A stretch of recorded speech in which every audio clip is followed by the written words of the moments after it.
Koyanamik apagayawa tangmigama ukwasinamik tagvani unang mga ama kuwayana atanaga ungagigako nagdigigako. Thank you for asking me to open this meeting with prayer this morning. It's a great honor. Thank you. Atata akilang me to the only Jesus Christ koyagi baptigin.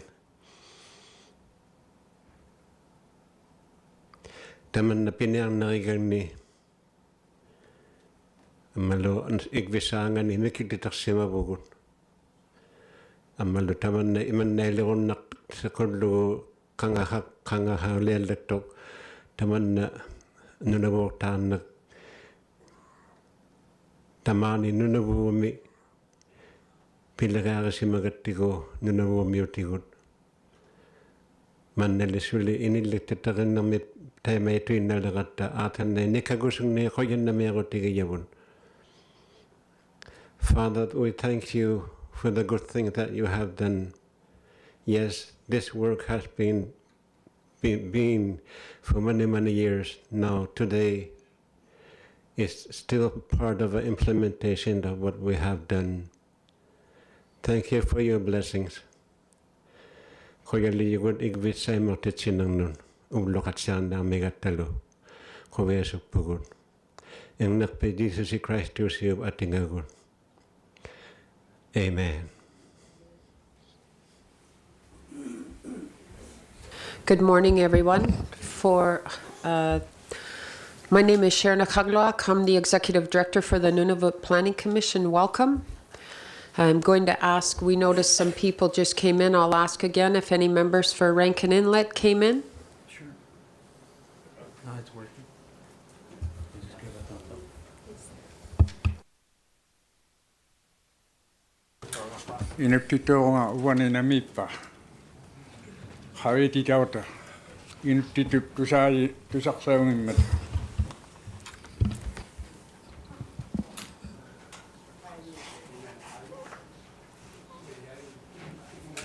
So tell them. Atigo okakanari. Inutito hangito. Tema. Tayo makaitisaksawin. Inutito sabi. Yeah, time.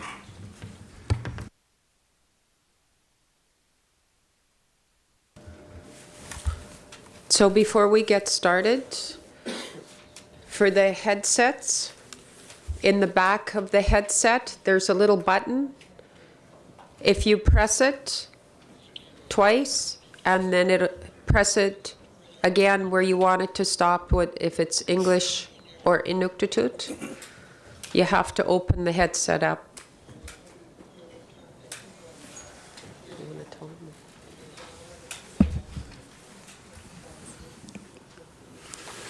Tuhagun na lakpehe. Taan na matuak logo te na nakak toyang logo. Na ni hit jumina.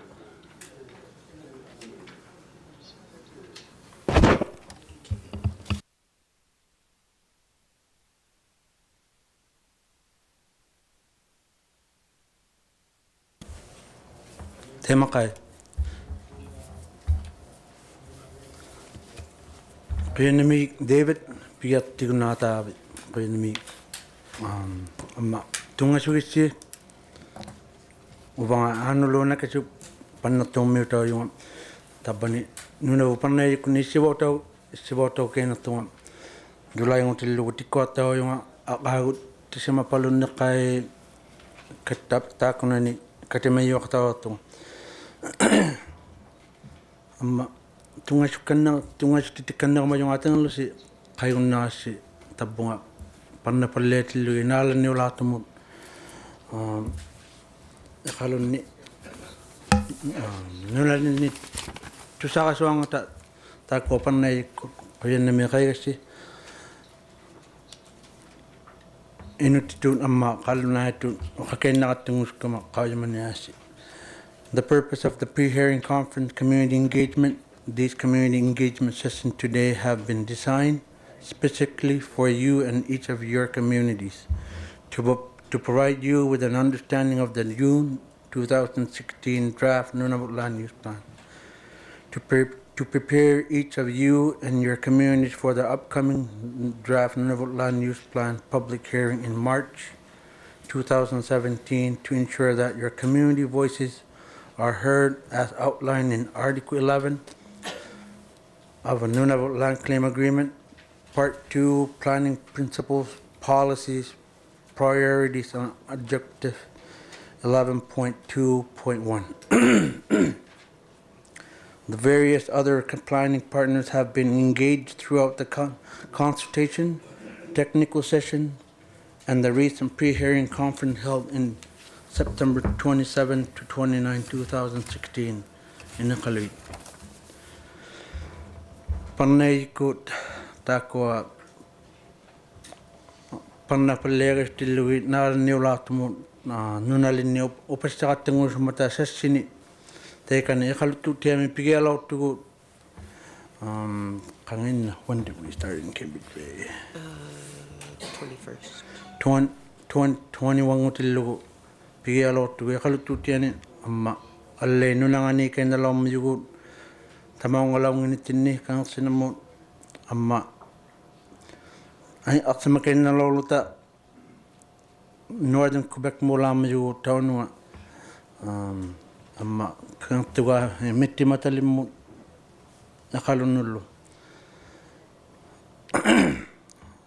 The Nunavut Planning Commission is an institute of public government, more commonly referred to IPG.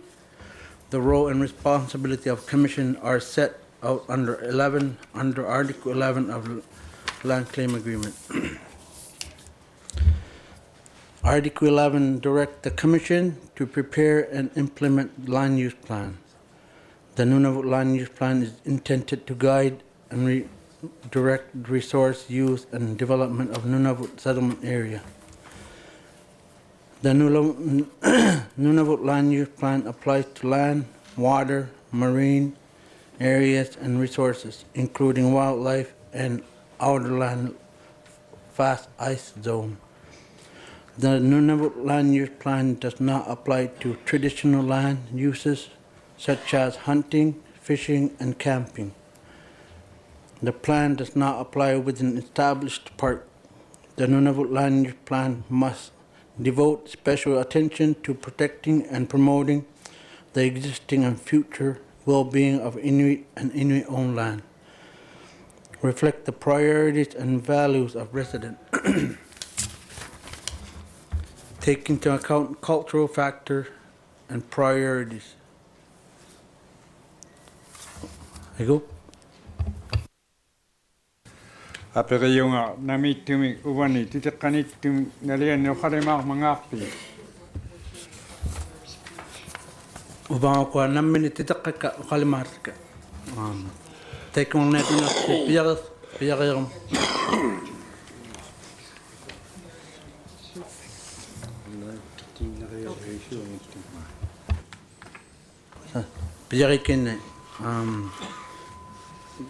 Take into account Inuit goals and objectives of Inuit-owned land in order for the Nunavut Land Use Plan to promote your goals. You have to tell us what is important to you. And today we are again going to provide you with an overview of draft Nunavut Land Use Plan. Engage you and provide an overview of purpose and process and timeline provided by Nunavut Land Planning Commissioners. We are now going to watch a video. Then I'm now going to turn it over to Commission Executive Director Sharon. Hello. Good morning again. As I said before, I'm the Executive Director of the Planning Commission, Sharon Achagloak. I've been with the Commission for 11 years. And I've lived in Cambridge Bay since 1986 and recently relocated to the Commission office in Iqaluit. The Commission team is very grateful to be here today in the Kavalik region for this pre-hearing conference. Just going to do a little bit housekeeping. So we have fire exits over this way, on the side and behind. Washrooms are out that way and out this door as well. The headsets, if you don't have one, are located over on the side. We are recording the session today with audio and video. So when you speak, if you can please say your name and the community that you're from. As well, if you can sign in for all 3 sessions, morning, afternoon, and evening. We are keeping record for a public record of who attended. I'm going to do an introduction of the commission staff and then a round table with all participants here. First of all, I'd like to introduce our facilitators working with the commission. Lena Ivik. Lena is a former commissioner and a McGill University scholar. Lena will be assisting us to deliver the presentations in Inuktitut and support the commission team. David Livingstone. David has worked in senior level positions with the Government of Canada for 30 years. David was instrumental in getting the Sawtooth land use plan through the planning process and successfully with the signatory parties to have it signed off. Stephen Kennett. Steve is an experienced policy analyst with an interdisciplinary background in law and political science and over 24 years of professional work. He's worked on environmental policy and regulation management. Steve's expertise is land use planning, cumulative effects, environmental governance, and he has done regulatory process reviews and work in Alberta, Northwest Territories, the Yukon, and Nunavut. Steve was also the author of the independent third-party review that was done with the Commission a number of years back in conjunction with the Government of Canada, NTI, and the GN. Brian Aglukak. Brian is our Director of Policy and Planning, and Brian has been with the Commission since the Commission became a Commission, way back when. Jonathan Savoy. John is our Manager of Implementation. Jonathan Ahalawak, over behind the translations. Jonathan is the Manager of Information Technologies. Peter Schultz. Peter is our Senior Planner in the Arviat office. Alana Vigna is our Senior Planner out of the Cambridge Bay office. Gump Dijalo, our Senior Planner in the Iqaluit office. Alan Thompson, our Planner in the Iqaluit office. Hugh Nitilla. Hugh, where are you? Oh, at the back. He's our Development Tech out of Arviat. Tommy Olajut. Tommy is our interpreter out of our Arviat office. Annie Oli is our interpreter, translator, office administrator, mapper out of our Arviat office. Ryan Mason at the back. Ryan, for the community members, Ryan is doing all the administration for you, for your checks and paperwork, so he's the individual to see. And he is the Commission Office Administrator, Executive Assistant to all directors, and he's based in the Iqaluit office. Sohail Deham. Sohail, over here, is our GIS tech. John Marzaloff is our sound tech, over in the back. Willie Persilo. Willie is one of our videographers, and David Baselli, he's the other videographer, and I'm not sure where David is. Oh, he's over there right now. With that, I would ask, we have just other introduction. We have the community reps around the table. We have invited Government of Canada, NTI, the Kivalliq Inuit Association, all to be, and the Government of Nunavut here today. So if there are any questions for those organizations, the Commission will be asking those individuals to answer questions. With that, I'm going to start with Hannah, and let's do a round table introduction. And after we do the table, if we can go around the back and get everyone to introduce themselves so everyone knows who's here. And please say who you're representing and if you're with Hamlet or HTO around the table. Thank you.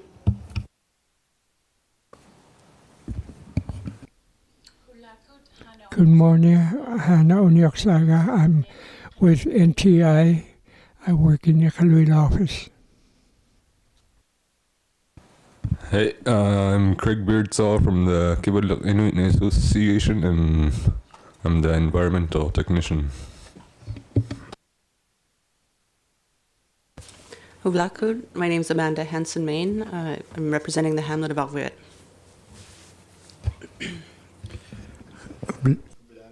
Good morning, Peter Shami, Arvuyet, Hamlet representative. I'm also a Hamlet councillor.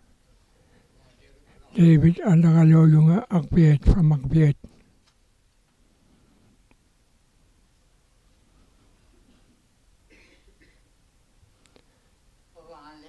I'm Leonie Mimelik Chesterfield. I'm Leo Mimelik.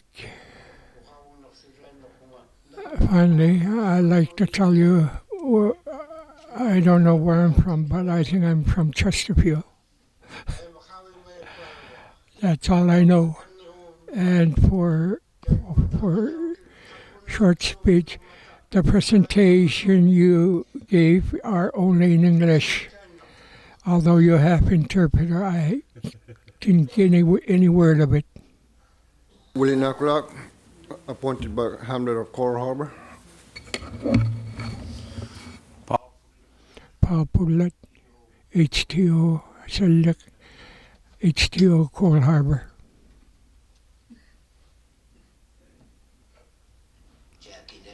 Jackie Nutchek, Hamlet, Coral Harbor. Susie Angutielu, Coral Harbor. Hamlet representative. I'm here on their behalf. Meaning Yungan, I'm from Coral Harbor. I'm representing for Hamlet. Justin Merritt, SAO with the Hamlet of Rankin Inlet. I'll be attending some of these sessions, and also Martha Hicks, counselor, will be attending later on in the day. Thank you very much. Robert Inuapi, Well Cove, thank you. Susie Kajaklik, Well Cove, Hamlet representative.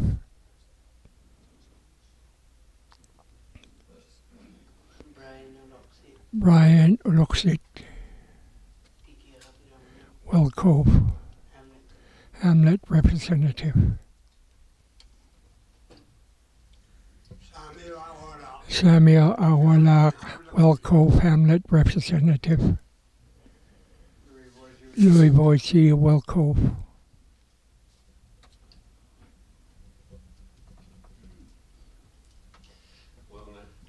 David Aglukak, KIA Arvuyet office. Dona Miloktok, Nauyat representative. KIA rep. Raymond Uchak, KIA.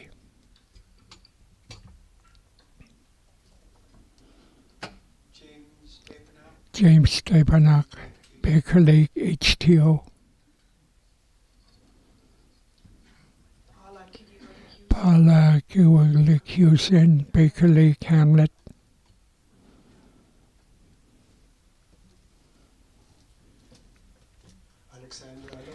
Alexander Alok, HTO Bakerlake.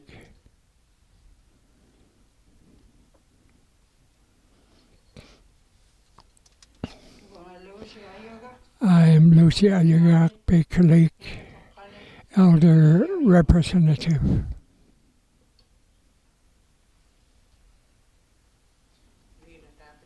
Lena Tapatay Hamlet of Bakerlake. Thank you, Mr. Chairman. My name is Luis Manso, Director of Lands, Kivalik Inuit Association. Thank you.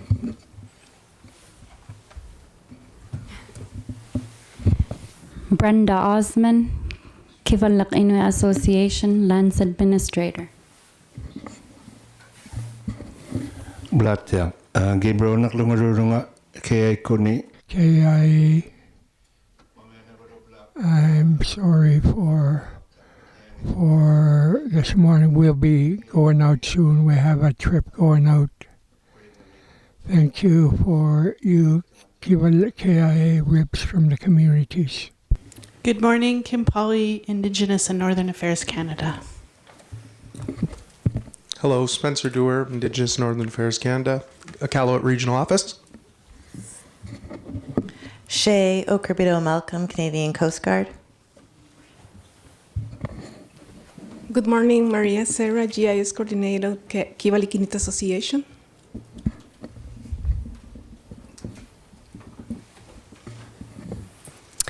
Hi, I'm Leslie Wakeland. I work for the Beverly Common Area Caribou Management Board, and I work from Yellowknife. Black Miguel Chanier with NTI Lands in Cambridge Bay.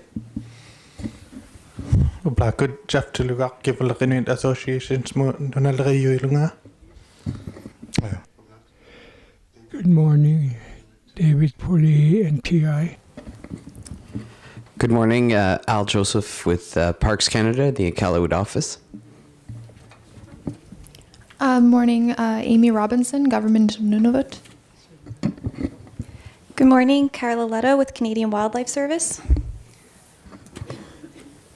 Hi, my name is Howard Golden with the company Northwest with a project near Whale Cove. Hi, I'm David Smith. I work with Howard at Northwest at Whale Cove.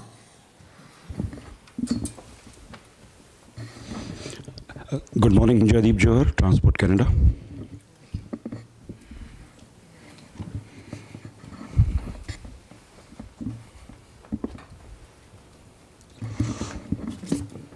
Hi, Denise Lockett with representing North Arrow Minerals.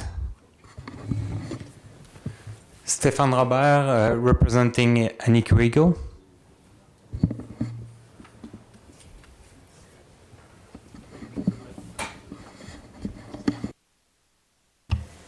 Thank you for the introductions. So I'm just going to, everybody got the handouts at the back. We're going to take breaks throughout the day, and hopefully it won't get too hot in this room. So I just want to do an overview of the agenda.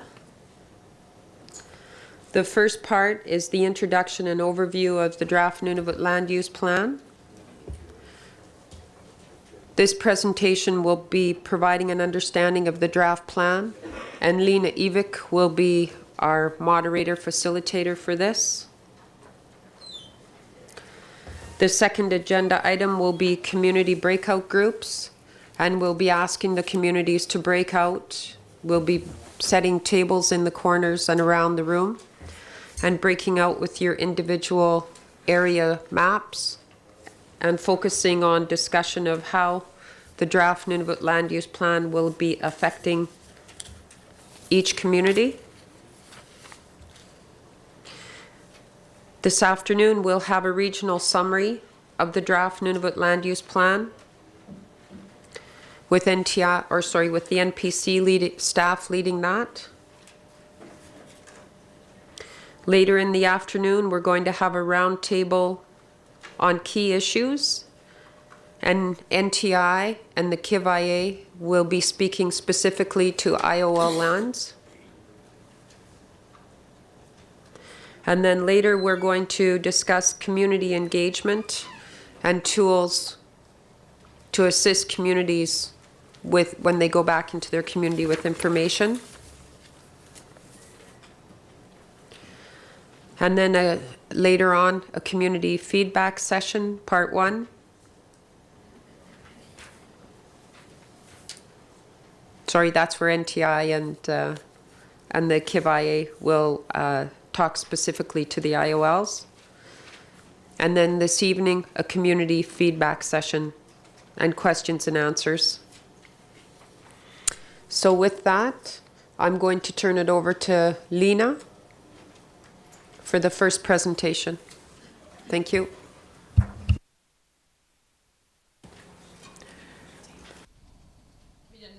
Thank you, and welcome, everyone. I'm going to speak in Inuktitut for your information. The executive director that just told us what our agenda is going to be, and we'll be talking about that. It's in English and Inuktitut on the screen. Only some of the language will be up there, but I will add in, and as well, it may take a while because there's a lot of information there, so we'll try and keep it understandable. So I hope it doesn't take long. We have to understand exactly what we're doing here. The draft land use plan is something I'll be discussing. I'm going to call it the draft land use plan. That's why you're here from your communities.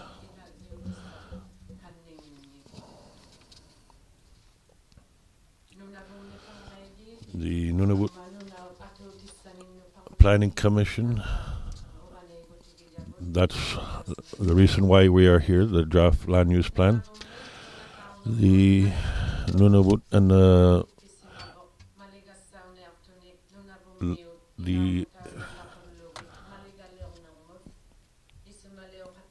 we will be able to support and get supported by the communities and by the planning commission through the Nunavut Land Claim Agreement. We have to work together, the Nunavut Planning Commission and the Nunavut Implementation Commission, NERB, and water, your land and the water to be used properly. Planning is the first thing that we have to do before anything happens in Nunavut. We are on the final part of the draft land use plan. We are here today with you to see how the draft land use plan is just being drafted and how it will be. So you will understand how it will affect your land and your communities. We have to agree and how we would be able to have the draft land use plan, and the hearing that we're going to have in March, which is something that our chairperson mentioned earlier. Starting today, the land in Nunavut and the plan, the draft land use plan, I'm going to, as I said earlier, it's the draft land use plan. The Planning Commission has traveled to the communities to hear from individuals about how the land will be used. And we have gone to every community in Nunavut. The Planning Commission will need to be supported by the communities. They're not the only ones who are understanding that, which is why they have public hearings.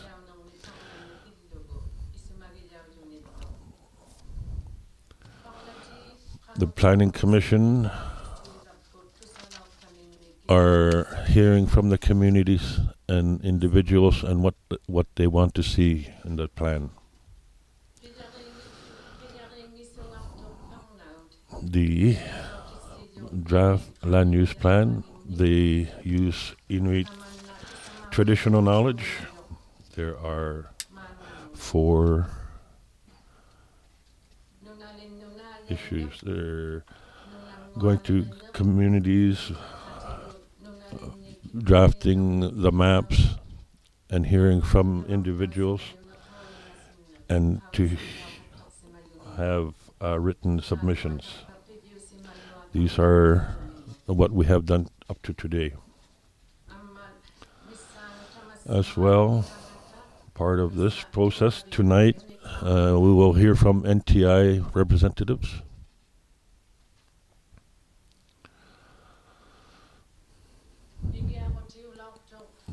The history in the first part in Nunavut, the North Baffin and the Kivadlik region, the draft land use plan has been implemented over the last 15 years.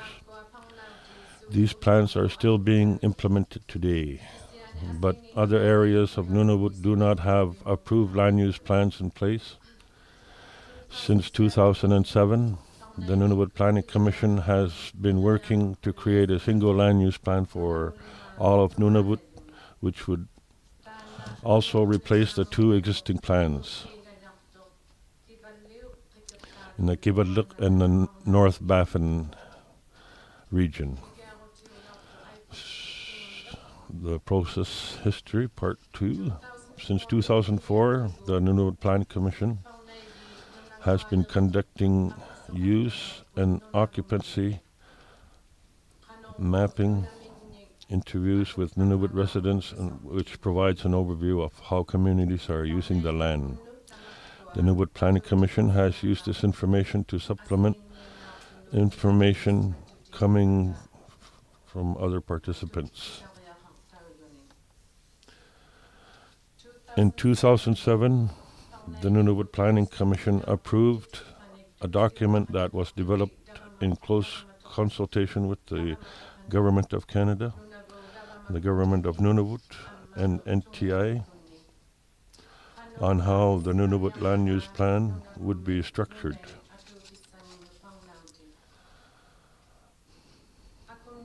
Between 2008 and 2011, information was collected and the first draft of the plan was written.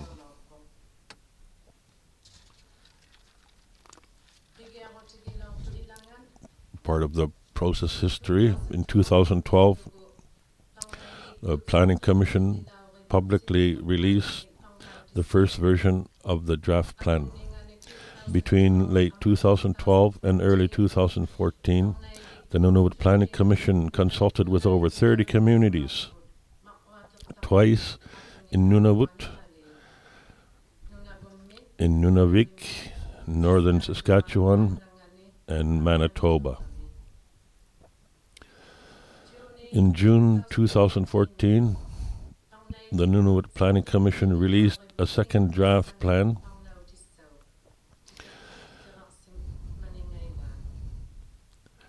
In 2015 and early 2016, the Nunavut Planning Commission held 4 technical meetings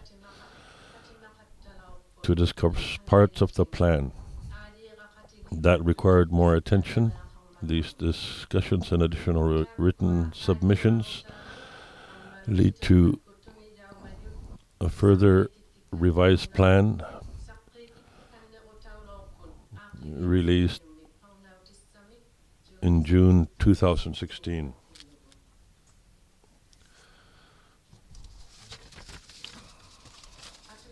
the next steps and public hearings. A final public hearing on the draft plan is required before it can be submitted for approval to the federal government and the government of Nunavut and Nunavut Tungavik Incorporated.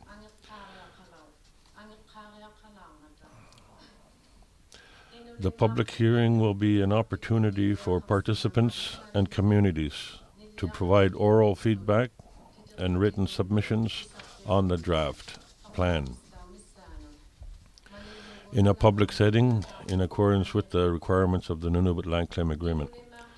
The public hearing will be held in Iqaluit late March 2017. After the public hearing, the plan will be revised one last time before submission.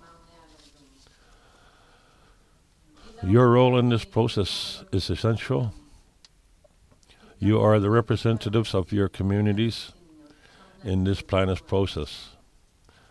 You will collect the input from all the people of your communities and present that input to the commissioners through a written submission that can be as detailed as you'd like. You may also provide a brief oral presentation at the public hearing. The written submissions must be provided to the NPC by January 13, 2017.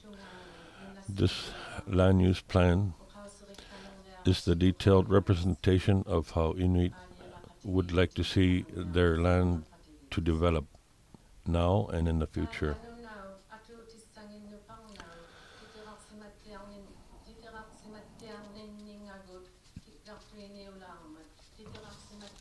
Oh. It is very important work.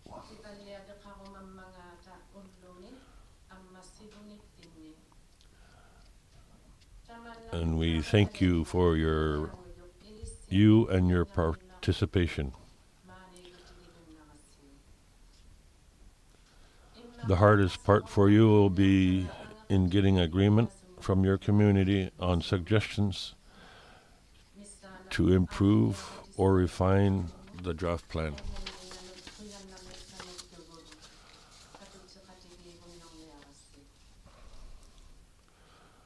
For the areas around your community, this is a challenging task, and we thank you for it. The purpose for our meeting today is to review the draft plan so that you understand how it works and what it means for your community, and you are prepared to represent the views of your community at the final public hearing. The people who are here today are the same people that will be attending the final public hearing in late March in Iqaluit. We will also provide you with tools to assist you in communicating with your communities in the next 3 months.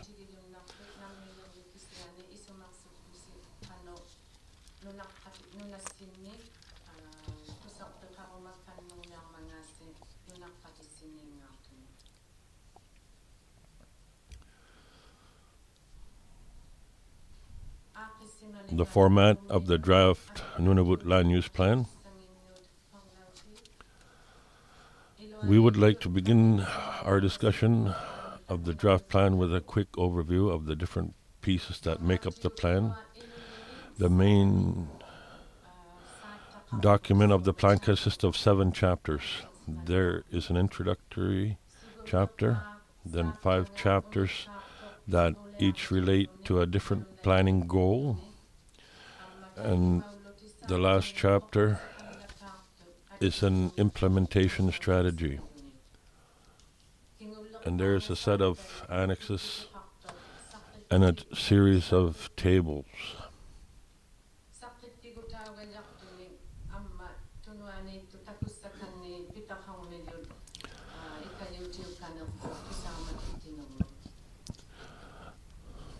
Also included in the draft plan is a series of poster-sized schedules which show all of the mapped information that is part of the plan.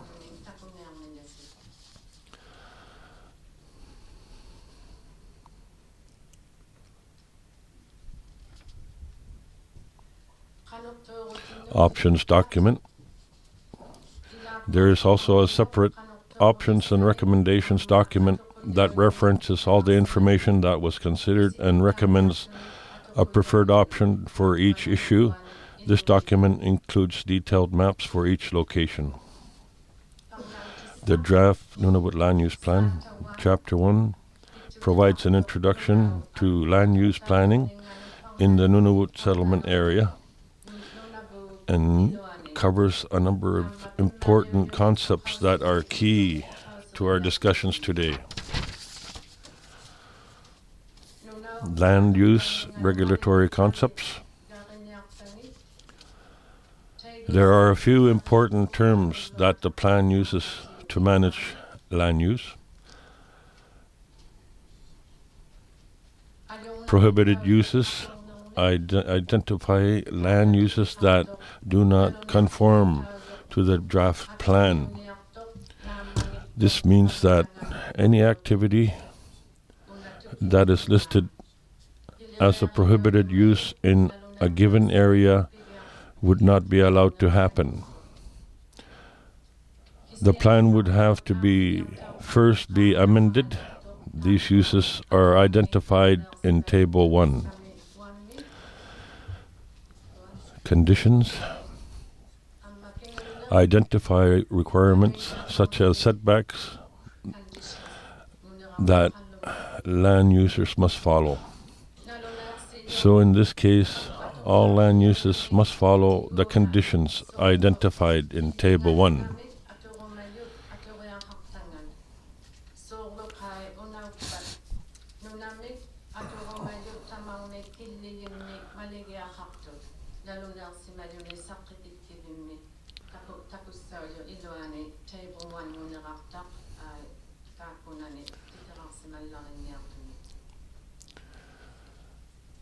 The valued ecosystem components are parts of an ecosystem that have particular environmental value.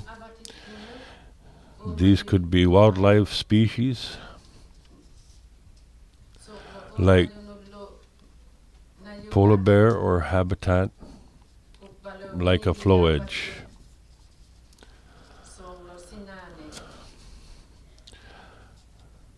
Valued socio-economic components are parts of our culture, society, or economy that have particular economic, social, or cultural value. These could be resources such as minerals, jobs, carving stone, or community drinking water. Areas valuable to certain valued ecosystem components and valued socio-economic components are mapped on Schedule B. This information can be used by regulatory authorities during the review of project proposals and by NPC to determine if there are any concerns on the cumulative impacts of projects.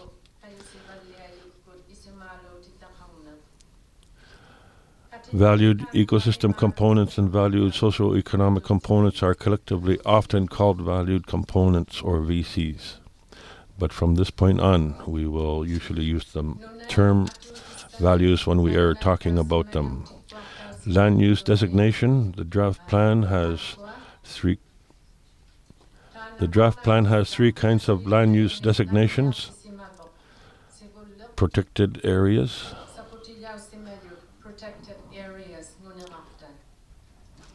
special management areas,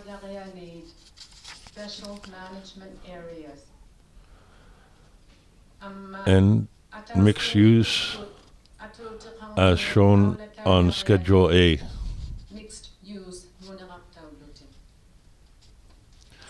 Chapters 2 to 5 of the draft plan identify issues that are important in specific geographic areas and assign one of the three land use designations to each area. Traditional uses like hunting and fishing are not impacted by the Nunavut land use plan. Traditional uses are excluded from the plan due to provisions in the Nunavut land claim agreement.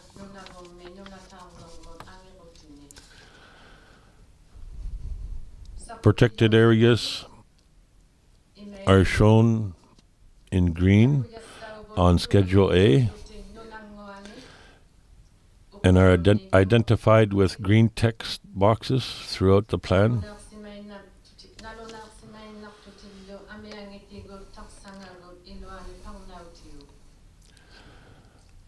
Protected areas prohibit particular land uses that are incompatible with certain environmental and cultural values. They can also include conditions to guide land use.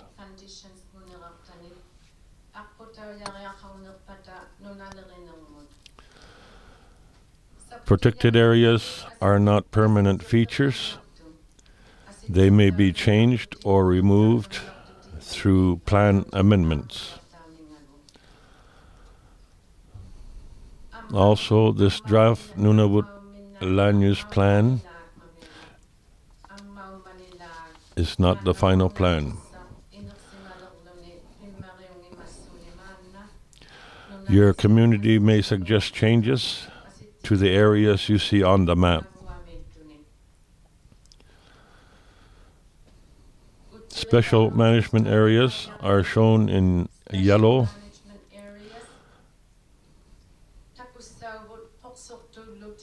and tan on Schedule A and are identified with yellow tan text boxes throughout the plan.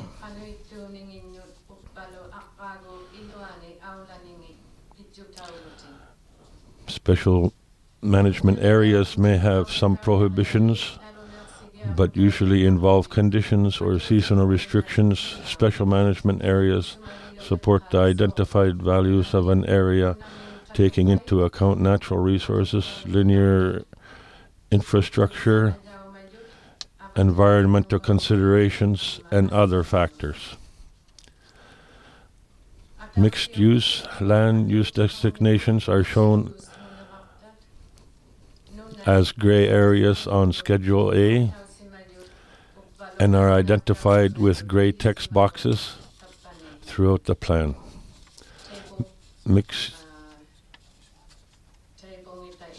Mixed-use areas do not have prohibited uses or conditions, but may include values for NPC and regulatory authorities.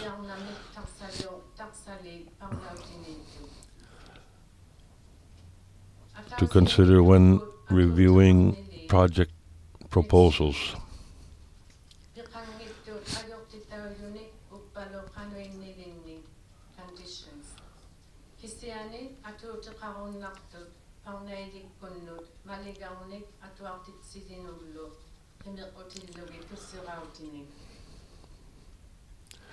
The draft plan also includes recommended actions for some issues.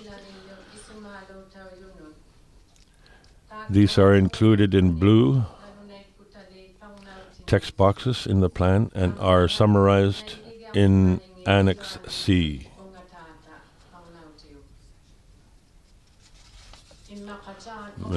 John will be able to describe Schedule A.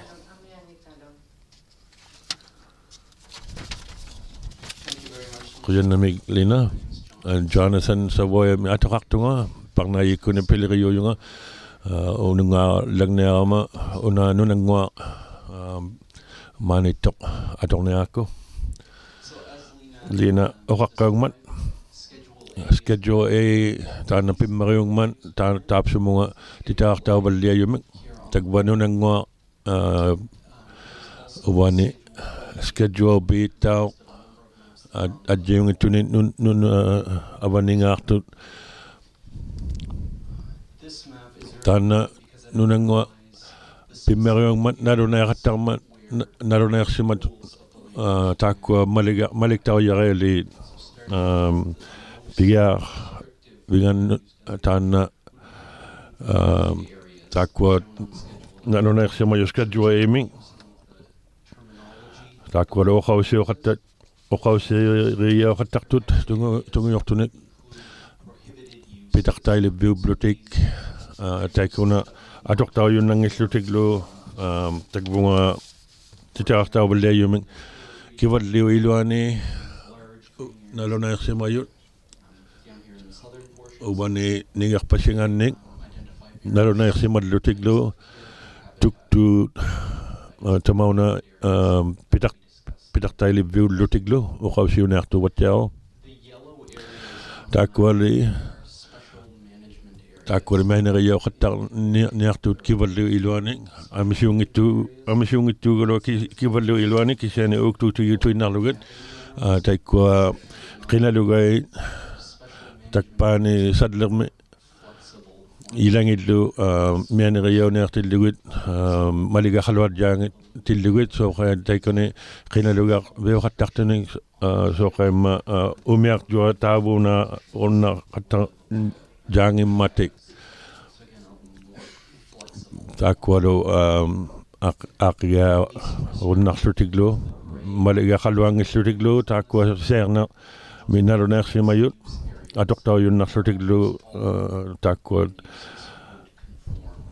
maligarnik malinga ayak sutiglo nalo ner mallotiglo takwani nalo nersi mayut nunami takwa atoktaw yun mata ake khakti tawlu tiglo nalo nersi mallotiglo schedule bimi o khakkaw matu watja wani talakpig ani ngartut malu nunangwa imarmillu nunamillu malu adjiw ngitunik nunan nalo nersi mayu tuktunut atoktaw khantarma tagbunga noqarniarpunga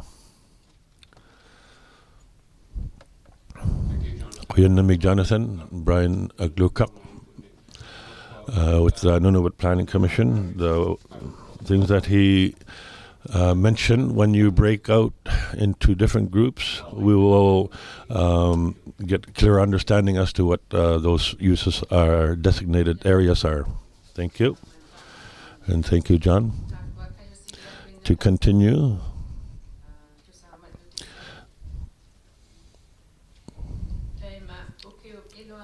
Some seasonal restrictions.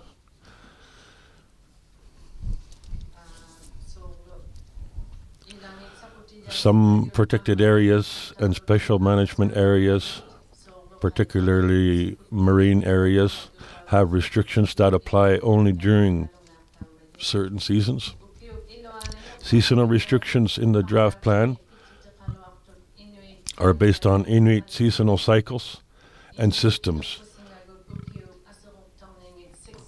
There are 6 seasons in Nunavut, however. Start and end dates.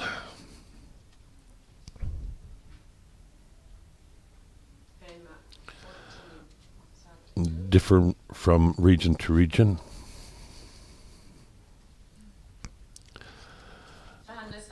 In chapter 2,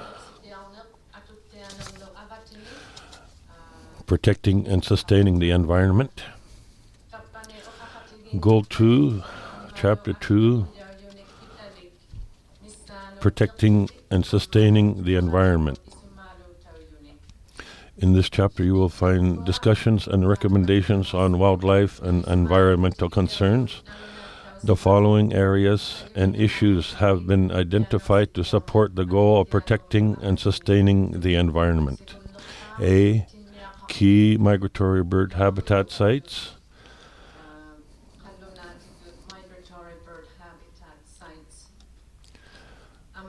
B, caribou. C, polar bear denning areas. D, walrus haulouts. E, marine areas of importance. F, transboundary considerations. And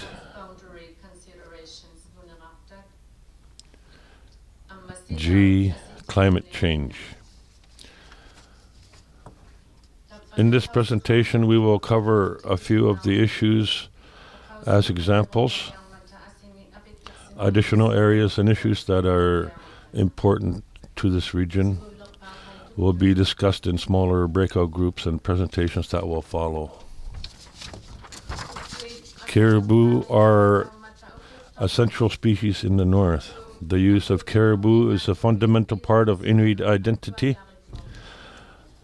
For mainland caribou herds, a number of different types of habitat were identified, and input was received from many participants regarding the sensitivity of caribou in these different areas. Based on the input received, the draft plan includes protected area designations for caribou calving and post-calving areas, key access corridors and water crossings on the mainland. These are protected areas. They include a number of prohibited uses such as mineral exploration and production, oil and gas exploration and production, quarries and linear infrastructure. Caribou that cross frozen sea ice during their annual migrations are vulnerable to changing sea ice conditions and disturbance by ice-breaking activities. Sea ice crossings are assigned as a special management area, land use designation that includes seasonal restrictions to prevent any form of shipping during Ukea and Upingaksak in the spring and the fall. Polar bear denning areas are found over thinly and randomly scattered areas all over the territory because the Planning Commission did not receive sufficient information on this issue to recommend any prohibited uses or conditions on specific locations. Polar bear denning areas are assigned a mixed-use designation and are presented as areas of a known valued ecosystem component on Schedule B. Thank you again, Lena. This is Jonathan Savoy from the Nunavut Planning Commission. I'd just like to, again, take a quick minute to recap the differences between the protected area designations, special management areas, and mixed use. So in the first example, Lena just provided caribou calving grounds were assigned a protected area land use designation that included a number of prohibited uses, and the Commission received a lot of feedback on particular lists of prohibited uses for caribou calving grounds. The next example was caribou sea ice crossings, where the draft plan includes proposed special management areas to restrict shipping in these areas during the times when caribou are migrating across the sea ice. The next example was polar bear denning, which were assigned a mixed-use land use designation, which does not include any prohibited uses or any conditions. So again, the least restrictive option. And again, I'd just like to note that the draft plan is a reflection of the feedback that's received, and we encourage feedback on all land use designations and aspects of the plan. Thank you. John. Chapter 3, encouraging conservation planning. Chapter 3 includes discussions relating to preservation of natural and cultural heritage, including parks and conservation areas. The following areas and issues have been identified to support the NPC goal of encouraging conservation planning. Parks awaiting full establishment and proposed park.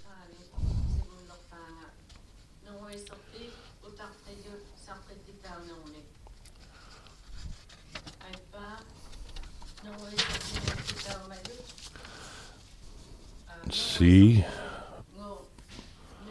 proposed national marine conservation areas.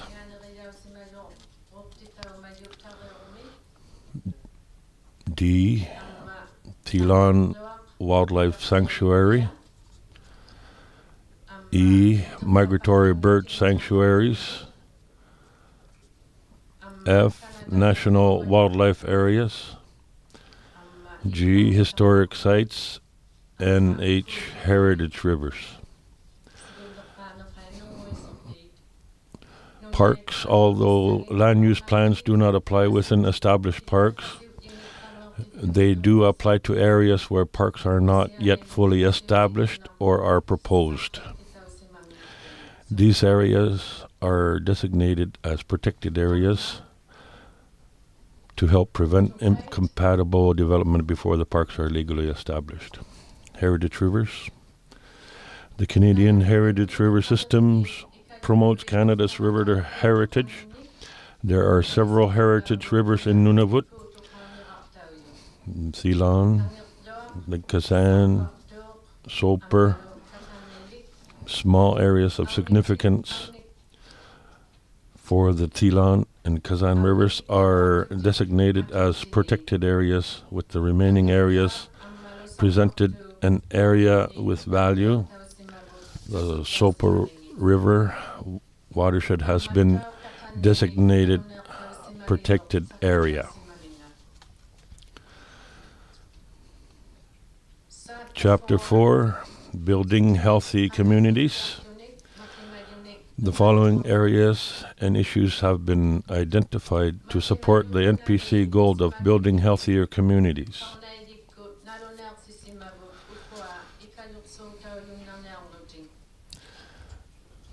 A. Community areas of interest. B.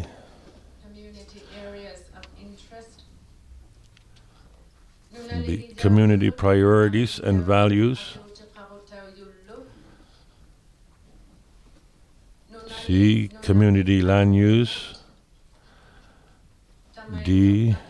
Areas of equal use and occupancy. E. Denisoline areas of asserted title claim. F. Unincorporated communities. G. For example, Umingmaktok. G. Alternative energy sources. H. Community drinking water supplies. I. Land remediation. Waste. J. Waste sites. K. Department of National Defense establishments and North Warning System sites.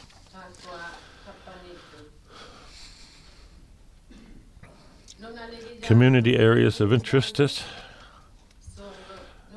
Several areas that have been identified by communities as requiring protection are designated protected areas that include prohibited uses.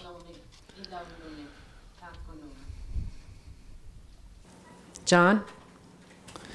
Thank you very much, Lena. This is Jonathan Savoy again from the Nunavut Planning Commission. Again, I'd just like to note that the list on the screen of community areas of interest is all of the community areas of interest that are included in the plan. I would note that, again, we are open to additional feedback, and these areas in particular will be discussed in the community breakout groups. But I'd just like to draw your attention to the few that are in the Kivalliq.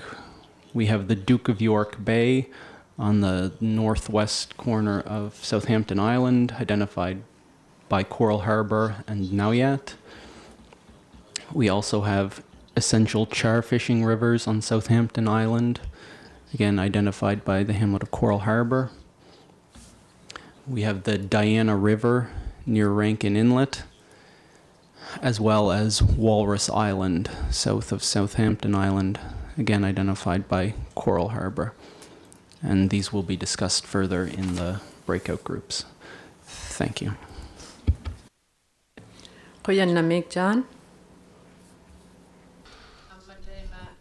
N. Areas of equal use and occupancy.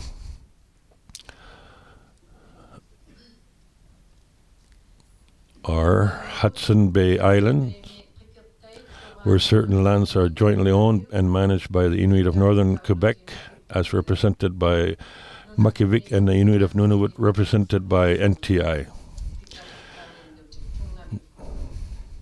These areas are designated as protected areas because they were identified by the residents of multiple communities in Nunavut and Nunavik as important for a variety of environmental and cultural reasons. Denisoline areas of asserted title claim. Denisoline living in northern Manitoba and northern Saskatchewan have a vested interest in the southern Kivalliq region because they traditionally used and continue to use these lands. There are 2 areas of asserted title claim currently under negotiation. The Planning Commission received information on Denisoline land used in this area, which have been included in the draft plan as values that are summarized in Table 3. To assist the Denisoline land claims negotiation, the Cabinet of the federal government withdrew a number of pieces of land owned by the Crown in southern Nunavut through an executive direction called an Order in Council. This Order in Council does not affect any Inuit-owned lands.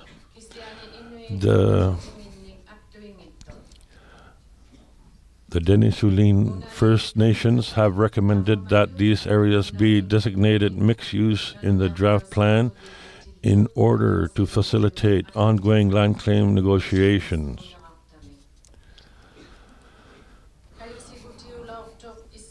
This designation was recommended to apply regardless of caribou or other potential values due to sensitivity of Denisoline land claims. This designation was supported by NTI in their June 2015 submission to the Planning Commission. A commitment made by the former chairperson of NPC on February 2015 advised the lands withdrawn by the Order in Council to be presented in the public hearing as mixed-use designation. Drinking water. All communities' drinking water supply watersheds have been assigned to a protected area designated with the exception of Koloktok and Baker Lake. These 2 watersheds are extremely large in size and have been identified as known values. If Peter can speak to the watershed. Thank you, Peter Schultz, NPC. So as Lena has said, the Nunavut Land Use Plan has indicated a protected area designation over the source watersheds for all communities except Baker Lake and Koloktok. Those 2 communities draw their river from the Coppermine and Kazan rivers, so we couldn't. The PA designation was not considered suitable for an area that size. Instead, those 2 major watersheds have been indicated as areas of value to the community, so that any projects that would occur upstream of those 2 communities would be known as a reminder to all parties that people downstream will be drinking from here. But as we said, for the other 23 communities, their sources of their drinking water are proposed to be designated protected area. Thank you. Thank you, Peter. And waste sites are areas of land no longer used for any license, permitted, or otherwise authorized activity because they pose potential adverse effects to the ecosystem and or human health. There are many of them in Nunavut. This map shows only a few of the well-known ones which have been designated as special management areas. In deciding which sites require attention first, the draft plan has adopted a process from the North Baffin Regional Land Use Plan and is found in Annex D. The NPC intends to revise this process and prepare a list of priority sites for remediation.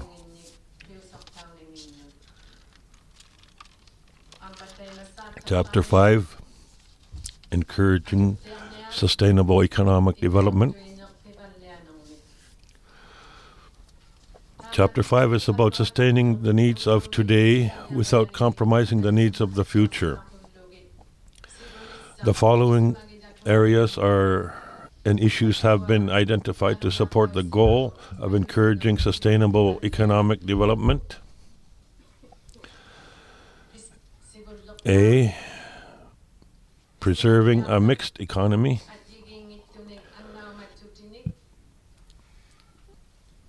B.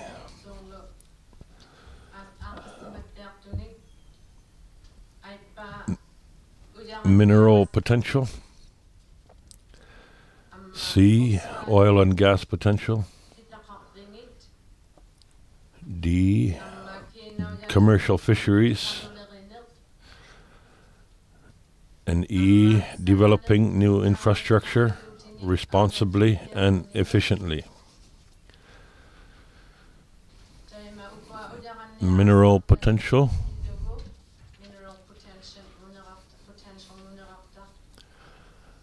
Nunavut has a wealth of minerals for exploration and investment. Areas of known mineral potential are illustrated in Schedule B maps. They are indicated as areas of known values.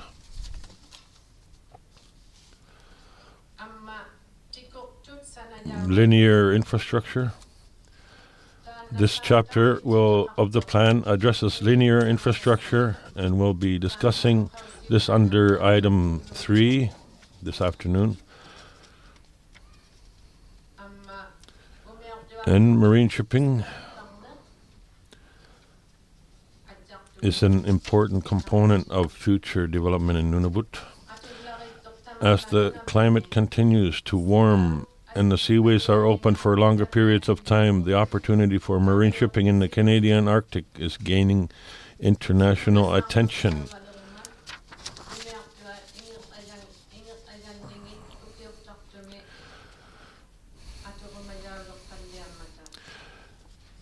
Through written submissions and technical meetings, the NPC is aware of concerns regarding impacts on wildlife, which include noise, higher mortality rates, and oil spills, as well as the inconvenience and risk hunters will endure when crossing ship tracks. For ecologically and cultural significant areas, specific seasonal setbacks for marine shipping have been designated in Table 1. Subject to safe navigation, vessels traveling in these areas must obey these setbacks. These restrictions do not apply to traditional activities. Marine corridors. Through the Northern Marine Transportation Corridors Initiative, the Canadian Coast Guard has identified the most heavily used marine corridors in Nunavut and the corridors most likely to see an increase in marine shipping as the climate warms.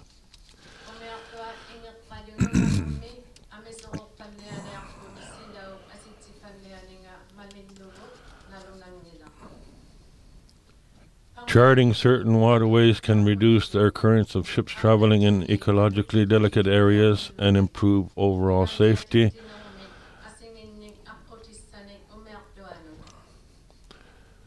Based on all information received, the NPC recommends that responsible authorities work collaboratively in developing alternative routes for ships and learn about the impacts of shipping, traveling, standardized procedures for spill containment on loose ice conditions.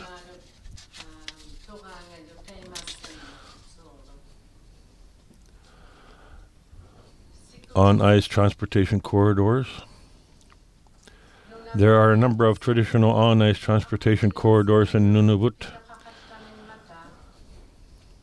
In order to protect these established informal routes, NPC recommends that on-ice transportation corridors be assigned as a special management area with seasonal restrictions that no shipping icebreaking occurs during the seasons of Ukea, Ukeo, Upingaksa, Upinga,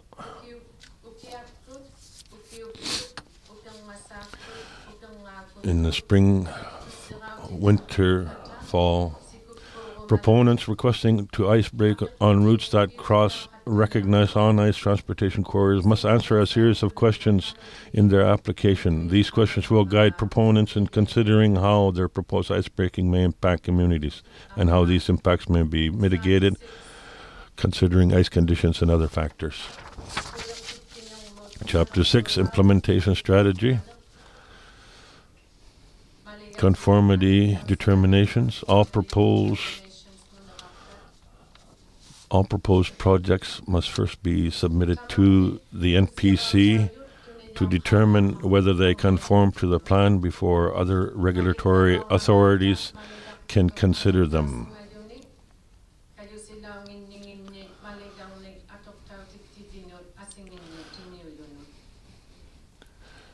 If the proposed use is not prohibited and complies with all applicable conditions and additional information requirements, it will conform to the Nunavut Land Use Plan, and the NPC will forward the proposal to other regulatory authorities for consideration.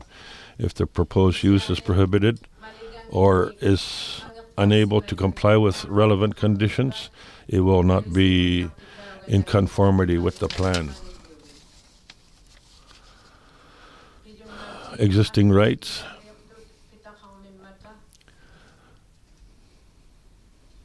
The Nunavut Land Use Plan and future plan amendments may apply to some projects or project proposals that had existing rights before its approval. If a proposal is submitted and is considered to have significant modifications to its original project scope, the project as a whole may have to be reviewed again. The draft plan identifies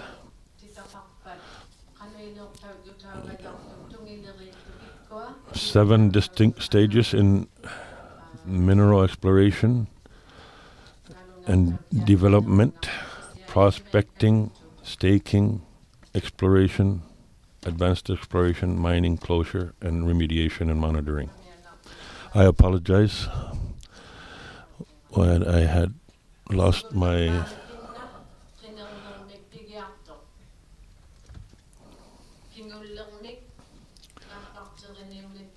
advanced exploration, mining, closure, remediation, and monitoring. If a mining company submits an application and the activities clearly identify a change from one stage to another, a new conformity determination may have to be conducted.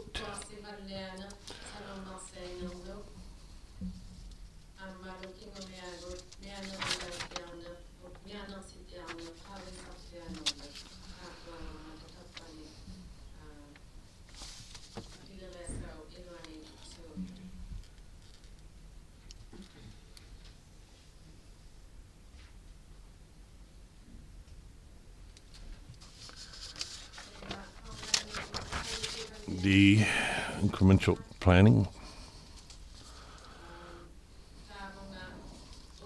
The draft plan is a living document which can be updated as new information becomes available.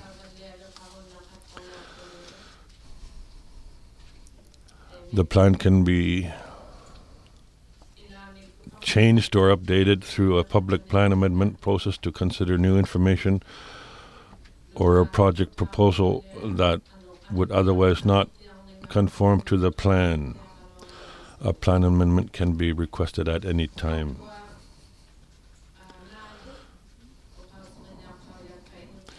In addition to plan amendments, the NPC will periodically review the entire plan to ensure the plan does not become outdated. As you were told earlier from your communities, we're going to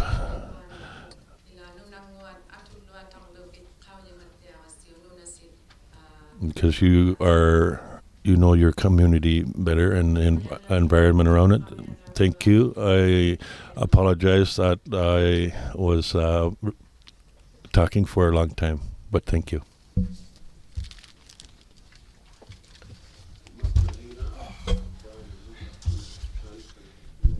Thank you, Leila, Brian, Nunavut Planning Commission. Someone mentioned earlier why there's no translation on the video. Just for your information, it's progressing work. Today, there'll probably an interview to be added to the video. So once it's completely done, it will be translated. Let's take a 15-minute coffee break, then we'll break out into groups. Thank you.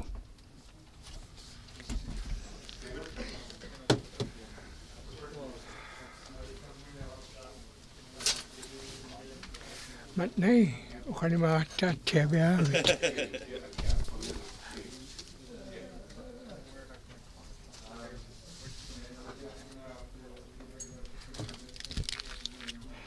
And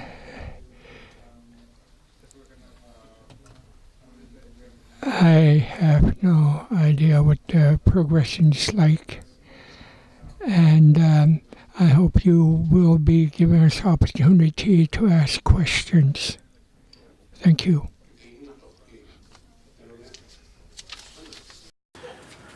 All right. My name is David Livingstone, and with Steve here, we'll try to moderate the much of the rest of the day. There was a request for a few minutes of discussion, questions following the presentation. So we'll do that, we'll give it about 10 minutes, and then we'll move into the community breakout groups. And I guess I'd remind people, and I'll do this time and time again during the day if need be, that the purpose of this session is primarily to enable the community representatives to be fully prepared for the public hearing. So it's intended that the focus of the meeting be on preparing community representatives to go back to their communities, to talk about the plan, and to work with the community to present the community's views for the January 13th deadline for written submissions, and then subsequently at the public hearing. So this is for the communities primarily. And having said that, I'll open it up to questions. I'd ask that people, when they're asking a question, introduce themselves first, and then we'll go ahead. Brian, did you want to say something? Yeah. Thank you, David. David Aglukak, Chester representative, just arrived. And could you introduce yourself for the record? Good morning. Harry Aguk, HTO, Chesterfield. I'm representing that organization. We had a scheduled arrival yesterday, but there were no seats available to us. And likewise, Barney is coming in later today on the plane. Thank you, Harry. Thank you, Brian. So are there questions? Sorry. Are there questions that people would like to raise now, or observations? Or can we move directly into the community session? Yeah, please go ahead.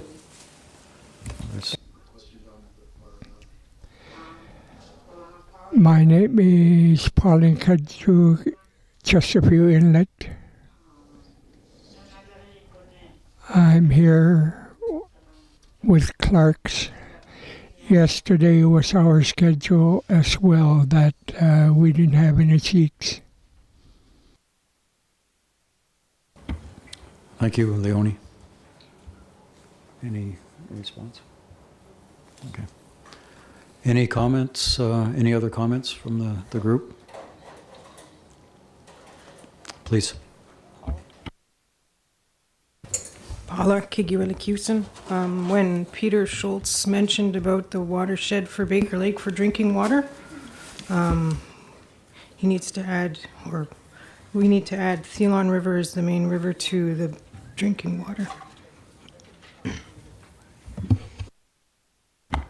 Thank you, Paula. Any other comments?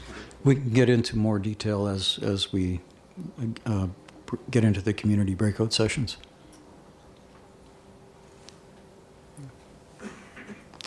All right, seeing no hands up, let's break into the community sessions. Yeah, please, in future, I would ask people if I'm asking for comments to respond relatively I'm quickly. not quite sure on when we do break up where we're going to go. So we got a big table here, and you know, there's a few interest points by Bermute. I'd like to point either to you or to the group. Maybe would be better. But I like to know where we should go to meet in a quiet place with our group here. Not, you know, I'm a little confused on that. I wonder if we can be directed to where we can go to have a group meeting. Well, funny you should ask. We're going to get to that right now. Sharon? Thank you. And thank you, David. We were going to do the breakout sessions and get the room ready at break, but we had a request to come back to the main table for questions. So now that you've asked the question, we are going into the community groups. So we'll break for, it's going to take our team about 5 minutes, and Brian is going to divide you up and tell you where each community is going. And primarily, again, this is a public forum, as we have noted. The groups that we're breaking up, we ask that the community members be the ones participating. Others are welcome to observe, but please respect that the communities are here to get the community input and to answer their questions. So with that, I'm going to turn it over to Brian, and we're going to get going. Thank you. Thank you, Sharon. Coral Harbor, Lana will be your information rep. We'll stop for a while. Baker Lake, Jonathan, you'll work with Jonathan, just go where he is. Akbet, Peter Schultz, and the other communities that will be together is Rankin Inlet, Chesterfield, and Well Cove will be combined together, and interpreters will be provided for you. And we'll work on the maps right now. Thank you. What about, we're all representing Kibalik. I wonder if we could just mix with each other. As I mentioned earlier, you can interchange tables if you're interested in the topics or other communities, but for now, it will be with each community at the moment. That will be the best. It would go well. Thank you. Let's break and resume in 5 minutes. Maybe you can go with Rankin and Well Cove. Yeah. After the meeting, do we can you two have questions? Will there be community representatives dialogue with your group so we could inform you what we think? After the group session, if we have and you will have an opportunity to ask questions, but there's also tonight's session that could be allocated to your requests. Right now it's open. Once we break into groups, it's general discussion.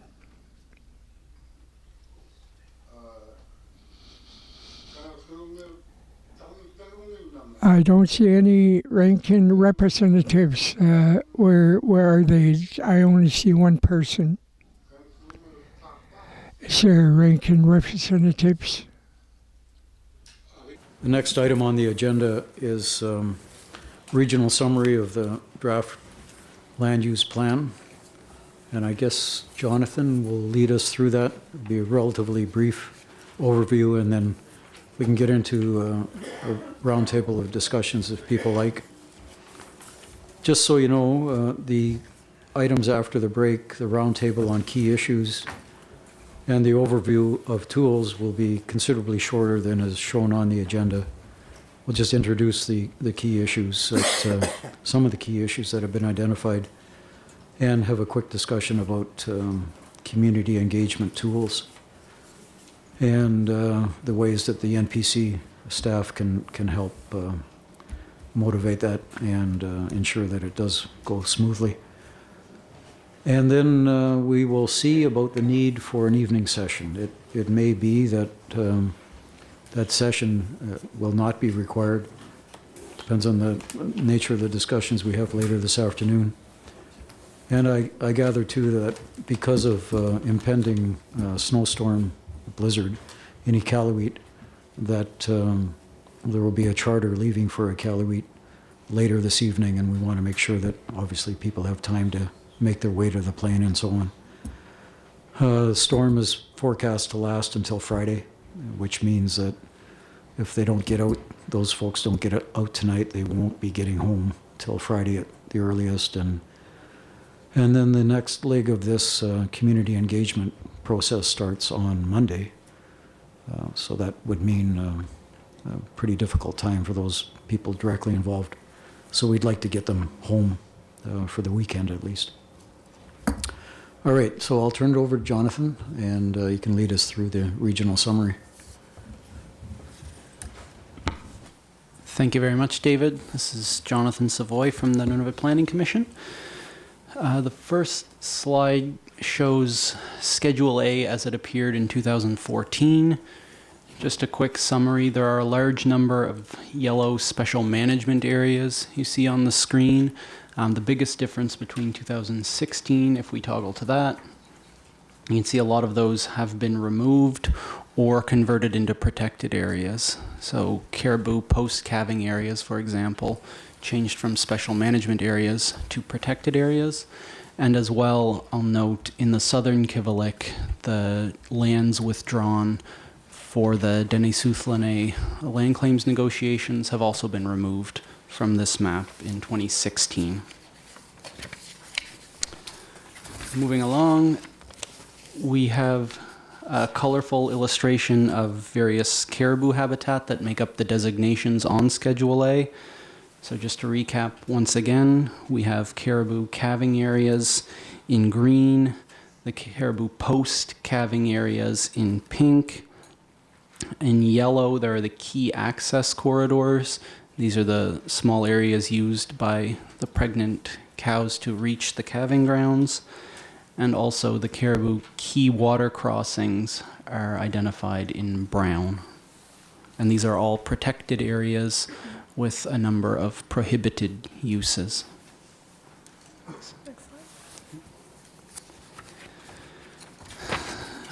On the screen now we have a summary of walrus haulouts and beluga calving grounds in the Kivalliq.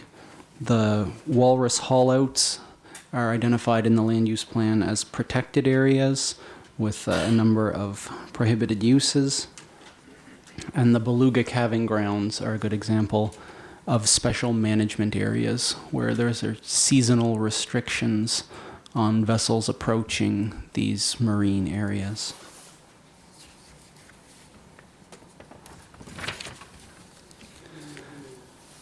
Another set of land use designations in the Kivalliq are along the Canadian heritage rivers, both the Thalon and the Kazan. The green circles identified on the map are small areas of importance that are identified in the management plans for those heritage rivers. So they could be locations of cultural significance, historic significance, perhaps good camping sites along the rivers or areas of particular beauty or value. They are identified as protected areas in the plan with a number of prohibited uses. I'll just note that in addition to these small locations, the corridor in general along the river is also identified as a value on Schedule B that would be passed on to proponents and other regulatory authorities.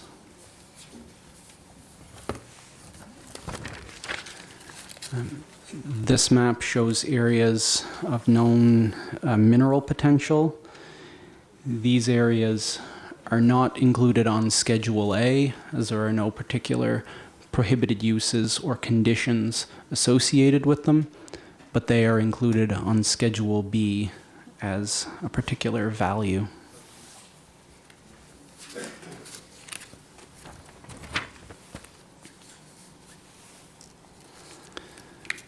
This map shows some overlap between protected areas and active and inactive mineral exploration. So as you can see, there are a number of locations in the Kivalliq where the proposed protected areas in the draft plan do overlap with some current and past exploration activities.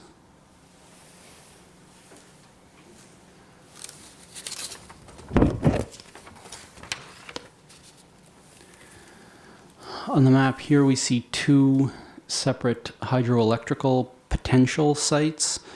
One on the Quoich River is an area that's been identified for having hydroelectric potential for a dam with a reservoir.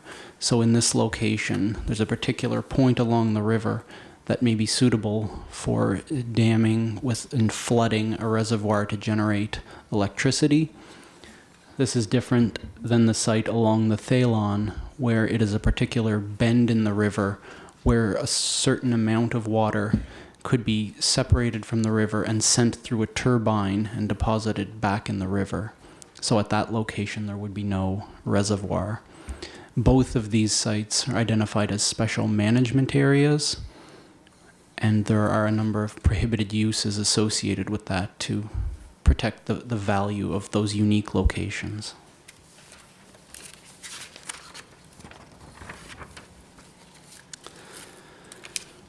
I'll spend a bit of time on this terrestrial linear infrastructure slide. And just note that under the current Keewatin Regional Land Use Plan and the proposed draft Nunavut Land Use Plan, a proposal involving a road connecting Nunavut to Manitoba would require a plan amendment.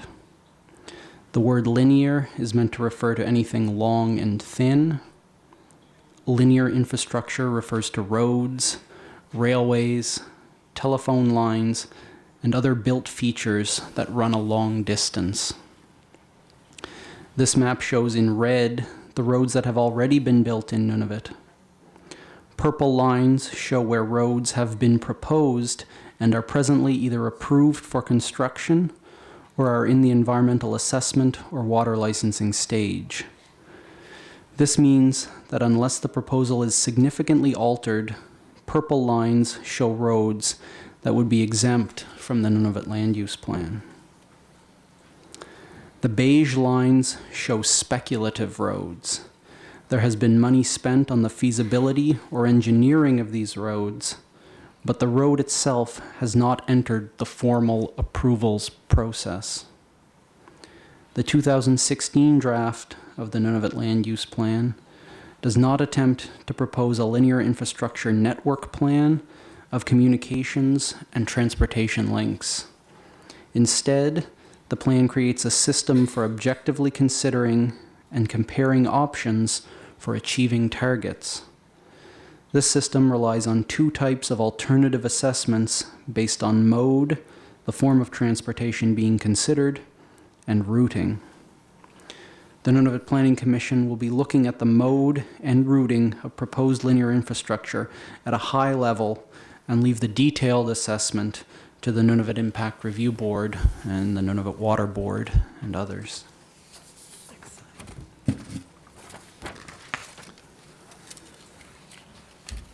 This final slide identifies some small protected areas for different types of caribou habitat in the southern Kivalliq that overlap with an Order in Council land withdrawal for the Denisoothlanay land claim negotiations that are ongoing. And it's important to note that these areas will be considered as mixed use moving forward, including during the public hearing. So I'll stop there and turn it back to David. Thank you.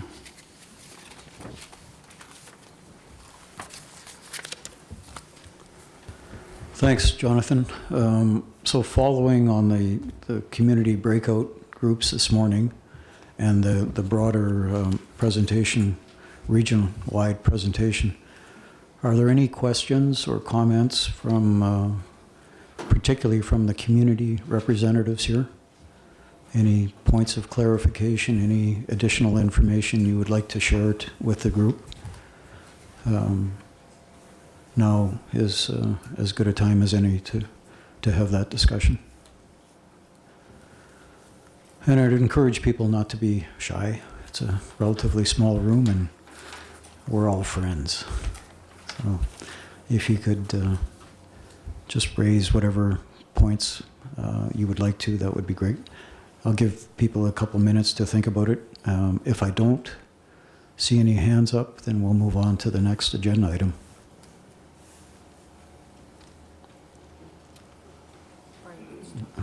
Brian. Kuyanimik David Glukak, Nunavut Planning Commission. I think, Raymond, you had some questions.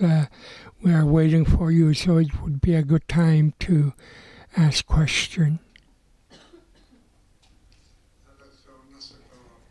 This is a question period, I think.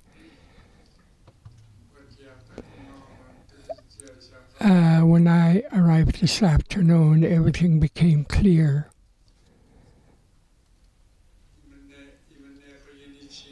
And I think you have a program well prepared. The proceedings are well planned out, and there's hardly no way to deviate, and these are firm.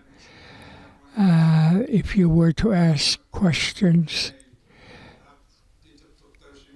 and I think you have thought well, and you have made boundaries very clear, so I understand what the maps were all about. Before I understood the details of the map, I was worried. The linear corridors, it appears to be well placed. So, if it's that firm, is that what you want to pursue, to have it in its place? Is there any way that you could ask us if linear should be there where it is? Raymond? I'll try to answer clearly. Since 2008 and to today, we have been compiling information. We have met with regional organizations such as NTI and different regions. We've been asking questions for quite some time. The agenda at this particular meeting, say Cambridge Bay, in Dennis Lane, Thompson, and this particular meeting this morning.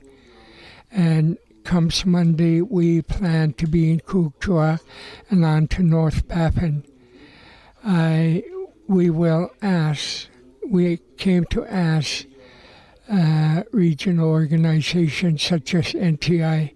Since 2008 to date, we have asked various questions, seeking directions, especially from RIAs, how their regional population would be affected. So January 13 is an absolute deadline. On January 13, we would ask for written submissions. And the staff have been very clear. The draft plan, it's not close. It could be amended. It could be different. We're still asking for what people think. So what you have heard could change anytime because we're still compiling information. Thank you. You have answered well. But as we understood, the data you have collected, and you said, was it January 13 that our submissions is at the absolute? So prior to that, you want a written submission and submit it before January 13. Is that the deadline or for it to arrive? January 13, beyond that, anyone who wishes to make submission will be late. Is that how it's going to be? That's what I want to know.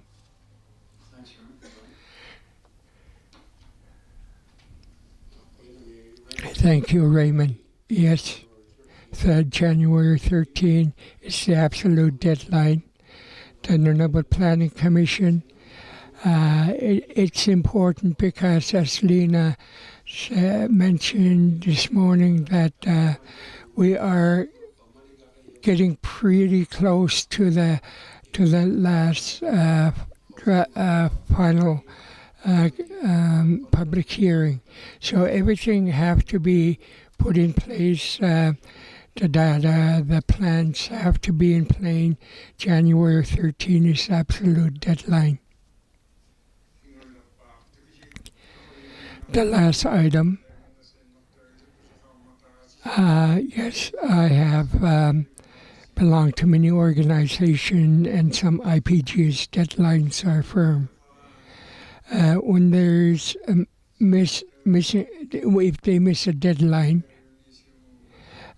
normally after that they are their submissions are invalid. So January 13, the submission that we wish to make for March meeting at the final public hearing. That's what I understood this morning. So prior to that, it appears to be very rushed.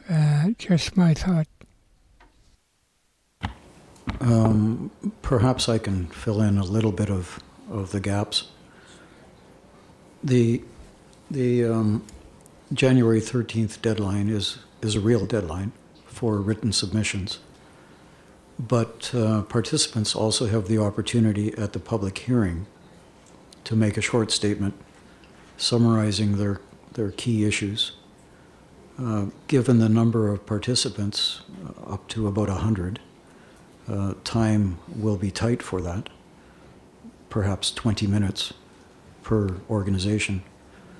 There are ways to perhaps combine several communities in one longer presentation. That it would be up to the folks representing those communities. But following the public hearing, there will be an opportunity to submit final written arguments, written statements.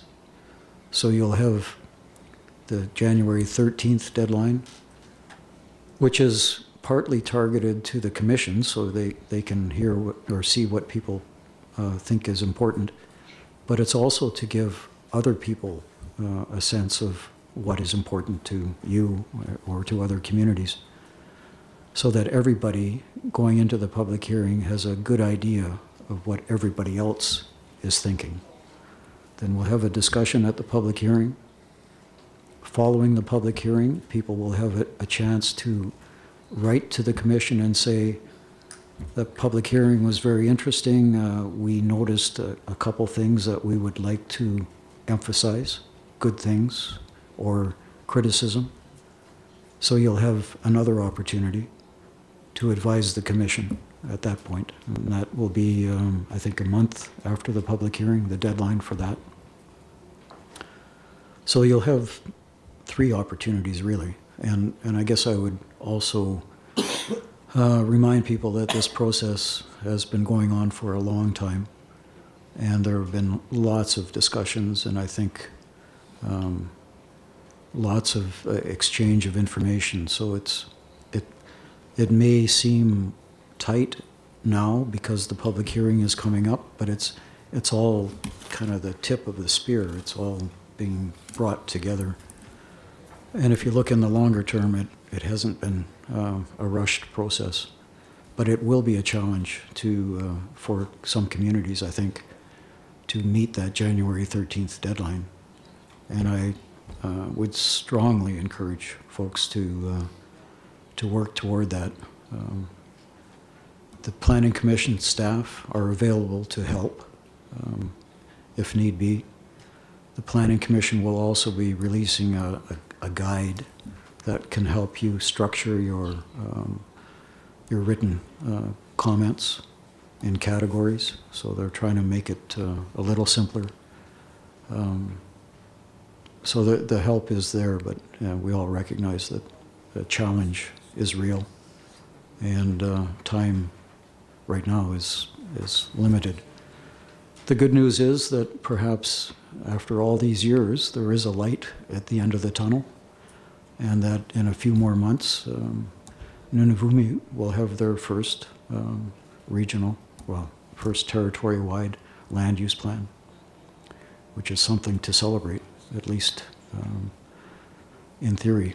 We'll see how in practice it all works out, but come a long way, and there's not that many months ahead to finalize it.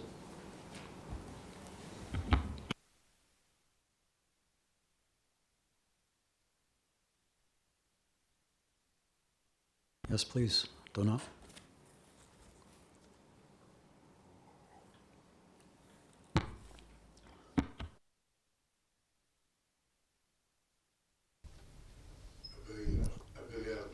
I want to Donut Miluktok. I have a short question from Nauyat and from representing KIA. In the Kivalliq region, we are working hard for our future, and it's going to keep going, and we want to identify a road. If we have a written submission before January 13, however, can we get information? You're too late. You cannot have a written submission. I know it's the map. There's a lot of work to be done, putting numbers on the maps. And if they want to have a road and a hydro line to the Kivalliq region, there's a lot of protected areas that are going to have make changes to the map. And the communities in the region, from Alvet, Wokove, Rankin, Chesterfield, Baker Lake, would have to have community meetings if they're going to have a road and a hydro line. I wanted to get clarification on that, if it's understandable. Kuyan na Migdona? Brian? Kuyan na David? Brian Agluk, NPC. Your first question. If you're late for submissions, can you cannot make any more submissions? Yes, you could probably, the staff will say it's too late. However,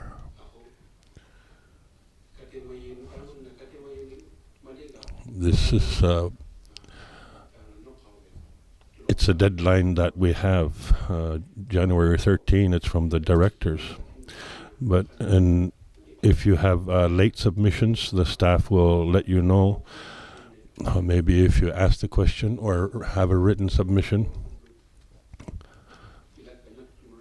if we can add on, like if you ask for a couple more days, it would be the director's choice. So it's the staff that can decide on extending the deadline. However, your question with the road from Manitoba to the Gibberlil region, we'll be giving, Jonathan will let us know, maybe if I say it like that right now, yes, our deadline for the draft plan, it's not done yet, where if they want to build a road, or anyone that wants to build a road, they'd be able to ask for an amendment if they're going to build a road or a hydro line. So if they ask the Planning Commission, following the rules, anyone in the Gibberlil region, they'd be able to move forward on that. Jonathan will explain and answer your question better. I hope I answered your first part of your question. Thank you, Brian. I guess I can just clarify that under the draft land use plan, the proposed protected areas in the Kivalliq would not allow that road or hydro line under those proposed designations. But as Brian mentioned, a plan amendment could be sought to allow that road to proceed under the draft plan.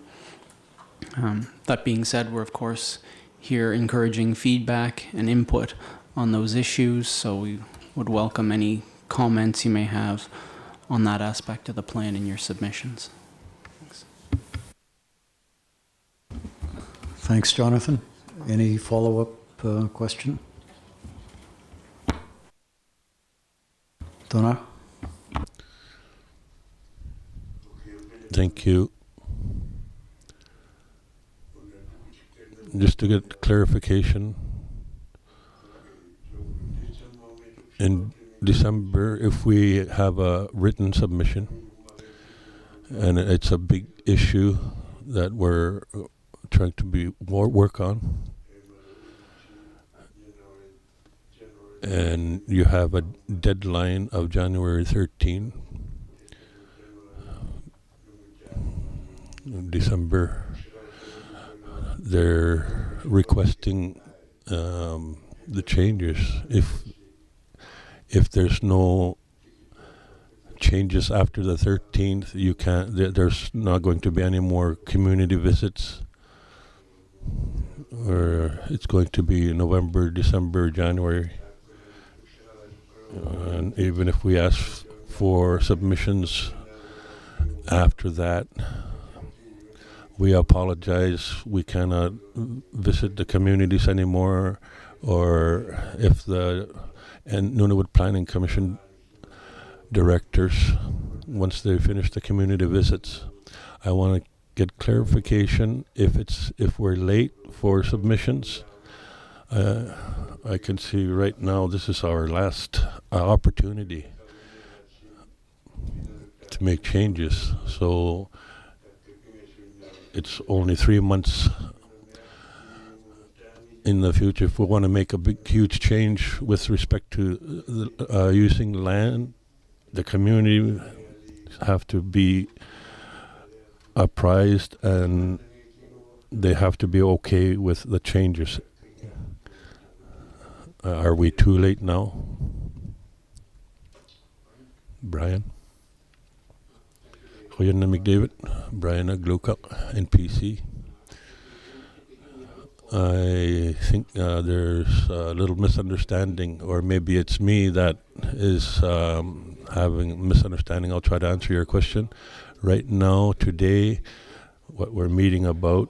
We're gathering information how you feel about the plan, the draft land use plan. If you want to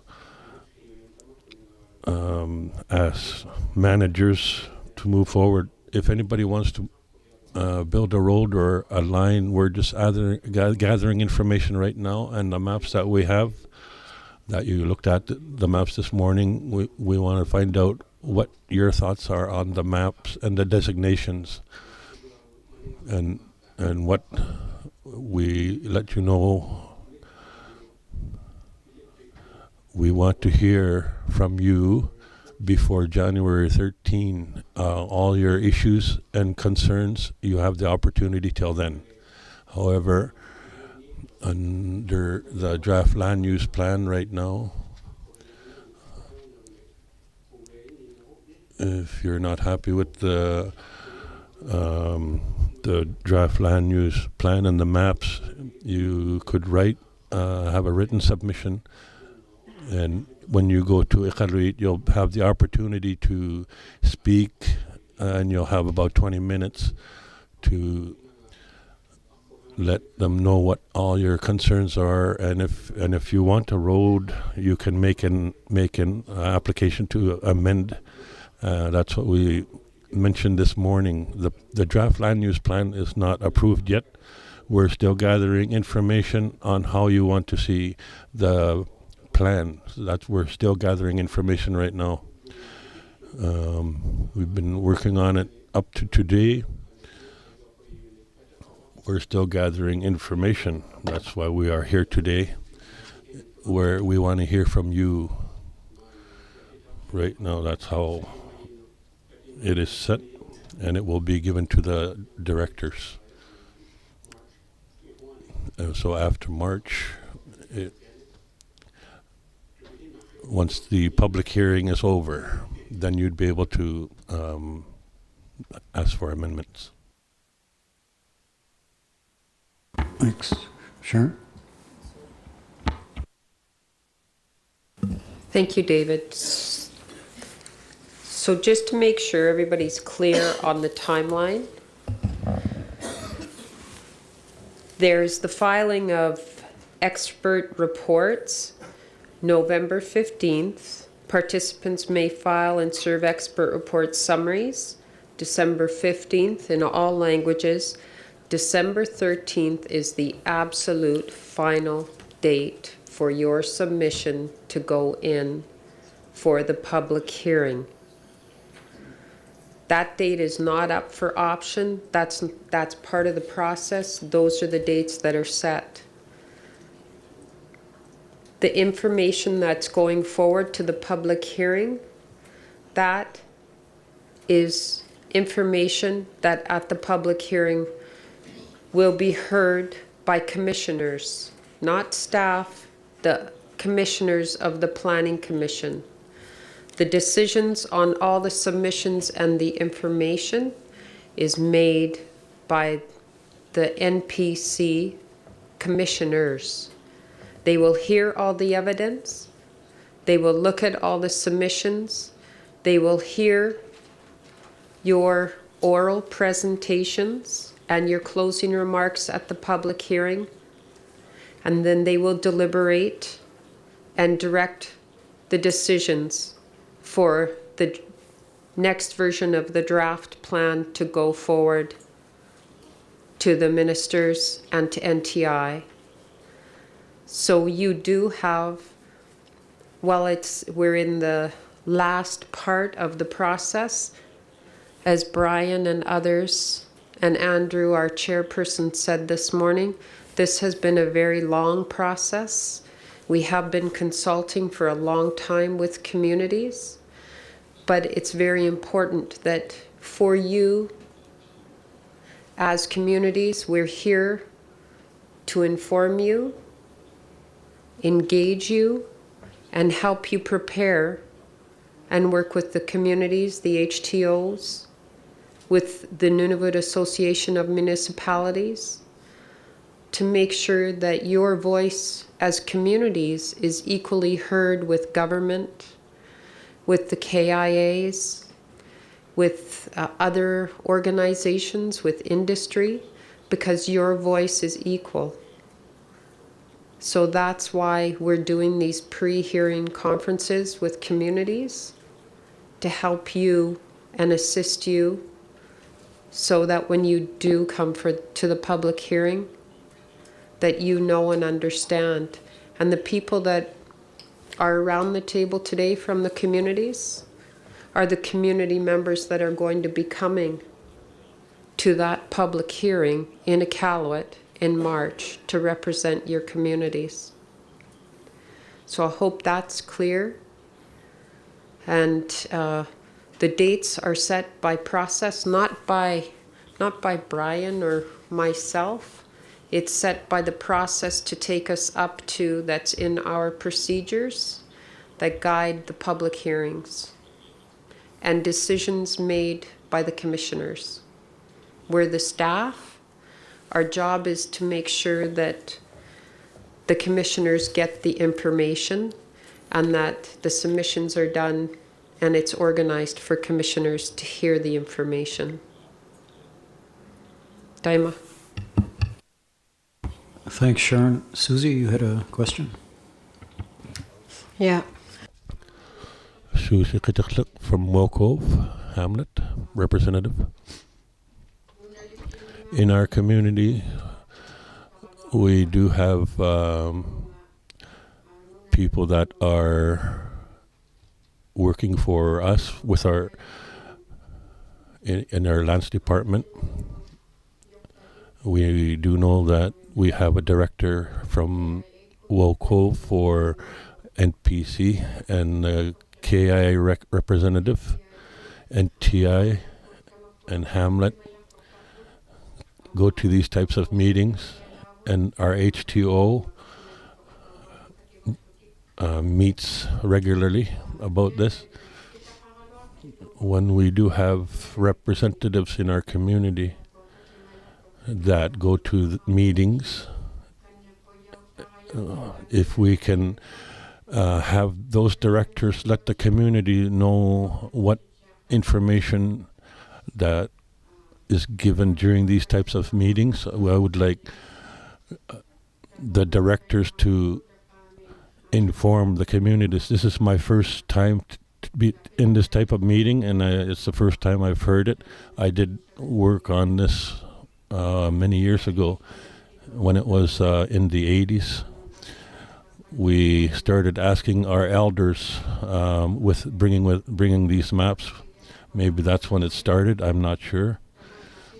But this is something that has been dealt with forever, and they meet on it over and over again.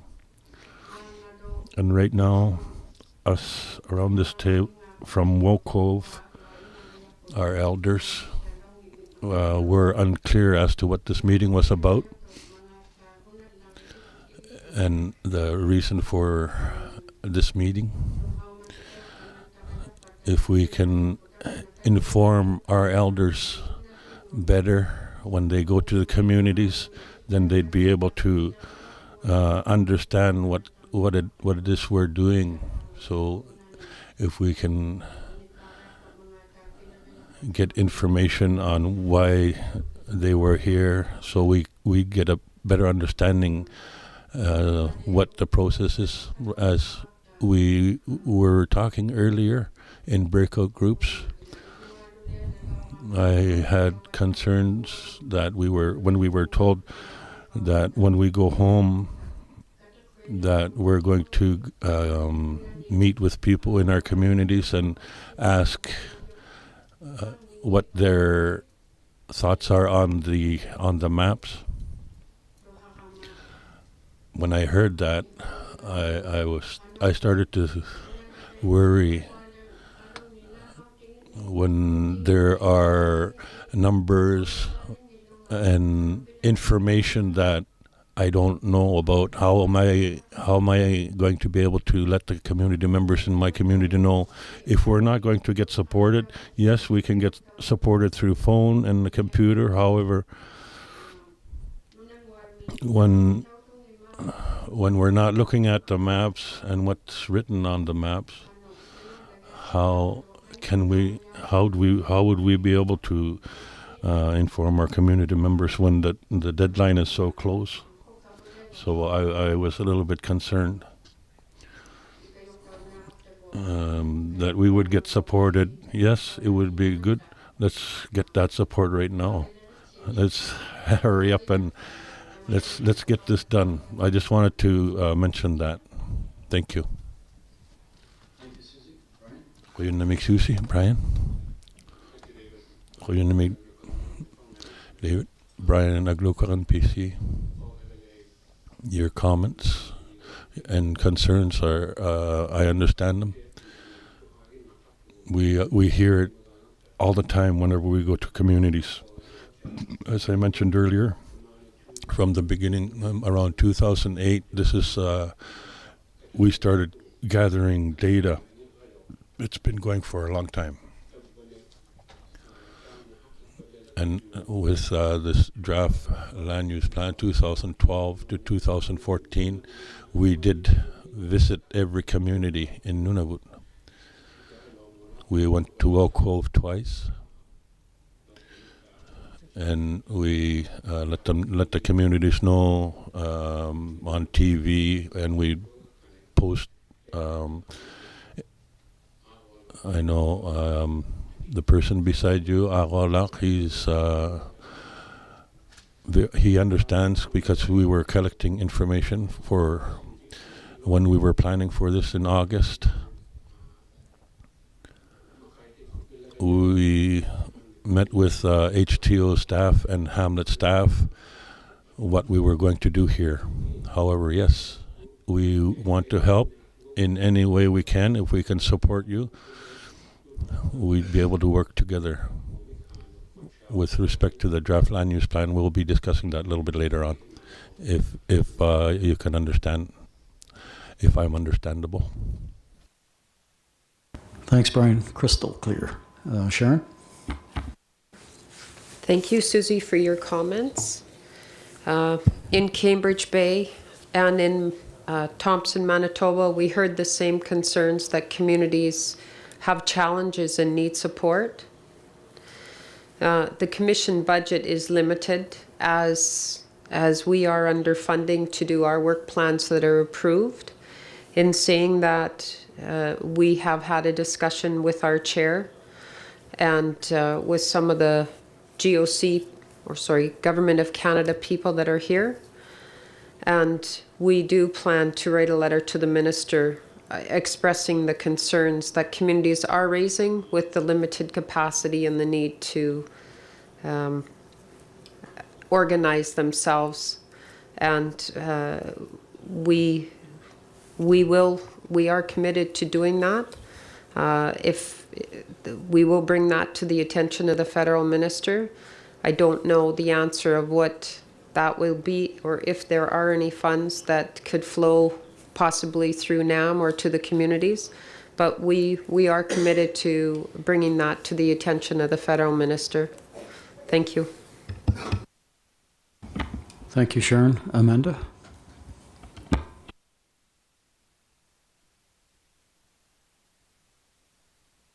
Thanks. I have a few questions, and I maybe am lost on the agenda. If comments on and questions on process are what we're looking at addressing right now, or if you wanted questions on the summary of the regional plan that we went through earlier before lunch. I think we're open, or the commission is open to any questions or comments at this point.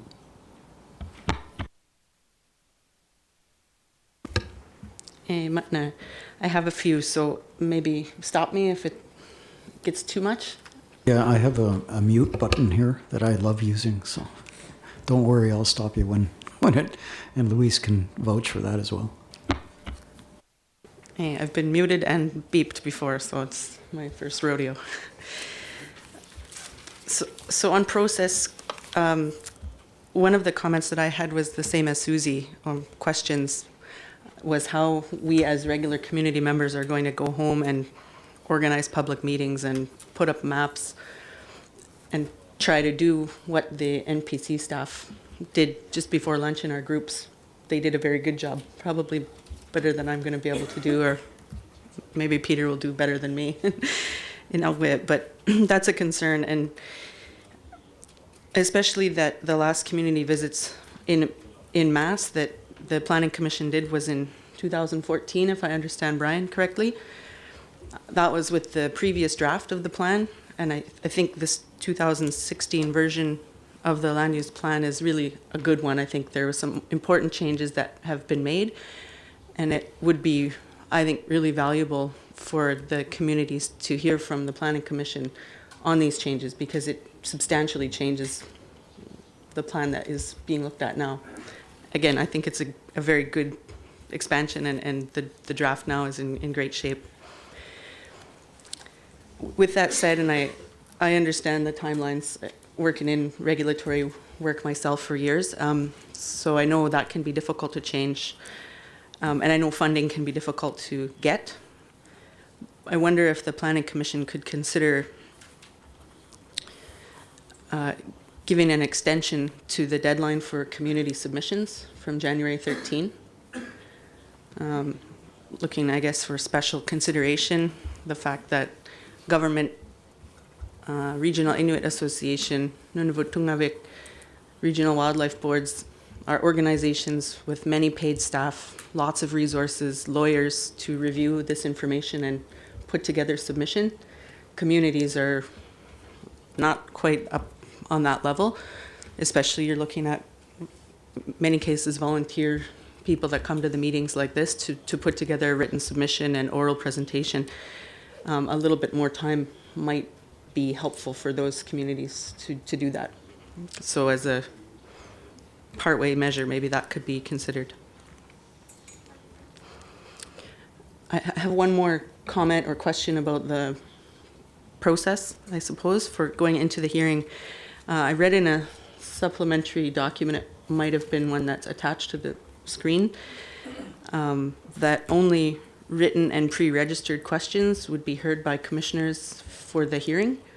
And I was wondering if you can confirm that, and also if there would be any consideration to allowing community members to ask questions at the hearing, or if they're bound by the same rule to submit questions before we even go to Iqaluit. Thanks, Amanda. I'll turn to Sharon to address those questions. Thank you, David. Thank you, Amanda. Sharon from the Commission. First of all, Amanda, some of the tools, you're right on the time for the consultation. The draft was requested to be updated. And as you recognize, there was a 2012, it's been updated, now there's a 2016, and this is the final draft going. The timeline is the timeline, it can't be changed. In saying that, to help the communities, as Brian said, we did go to each of the communities twice. Every community in Nunavut has an approved report by their Hamlet Council, with the exception of Cambridge Bay. And those reports are in your communities, and they can help you formulate your submissions as well. The Commission is going to put out for you, we have an issues list, but we also have a template that will help you with your focus your issues, so communities are supported. Budget is always a critical thing, and recognize we are federally funded and we submit our work plans, and our money is our money, and that's all there is. So the timeline is already set, and no, it can't be changed. I wish I could tell you different, but that is the way it is. All submissions must be in on the 13th of January. But if you look at your community reports that you already have, then we went back to every community and validated that the information and the data sets that we collected were correct, and all hamlets passed motions supporting those reports. Those reports are a great tool to help you with your submissions. We also are working with the Nunavut Association of Municipalities, with Brian Fleming. He's their executive director and their executive, to provide assistance. And this is the first of its kind hearing. It is large. There are 90 plus participants. So with regards to questions, it is very structured. And the way that the commissioners looked at everything, you will have an opportunity if there are groups that want to pool their time and hamlets that have common issues or interests and want to do a collective presentation. You also can do that at the hearing. We recognize that looking at giving all participants 20 minutes, we're at 8.5 days, and the funding is for 10 days total. So to be fair to all participants and ensure that everyone has an opportunity to make a presentation and a closing remark after they hear all the presentations, I think you can recognize that the commission needed to find a way to hear questions and be fair in the process. And that's why the commissioners have set out the structure that they have set out. Maybe if Steve or Brian want to add anything, or David further with the structure. Have I missed anything? No. So I hope I answered your questions. Thank you.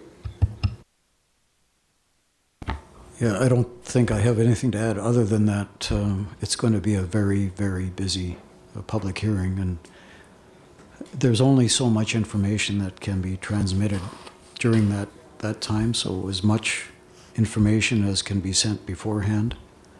And then people will have an opportunity after the hearing, after the dust is settled, to send in their final remarks. And I don't think anybody is really expecting the submissions from the communities to rival those of government. I think it's the communities. I think are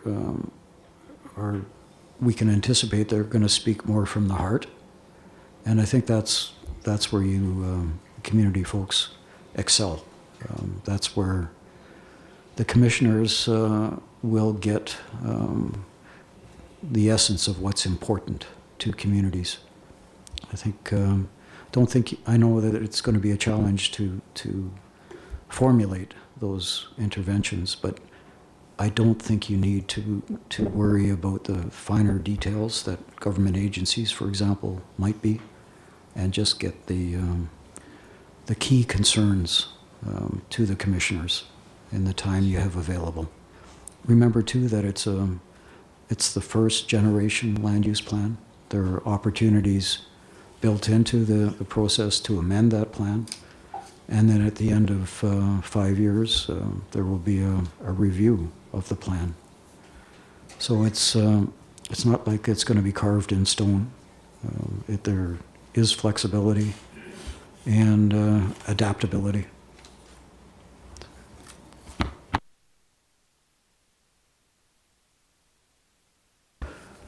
Raymond, did you have a comment? Again?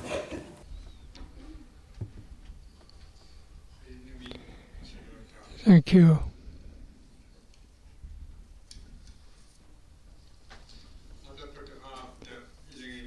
We're asking questions to get clarifications, and we ask. But another one I'm going to ask you.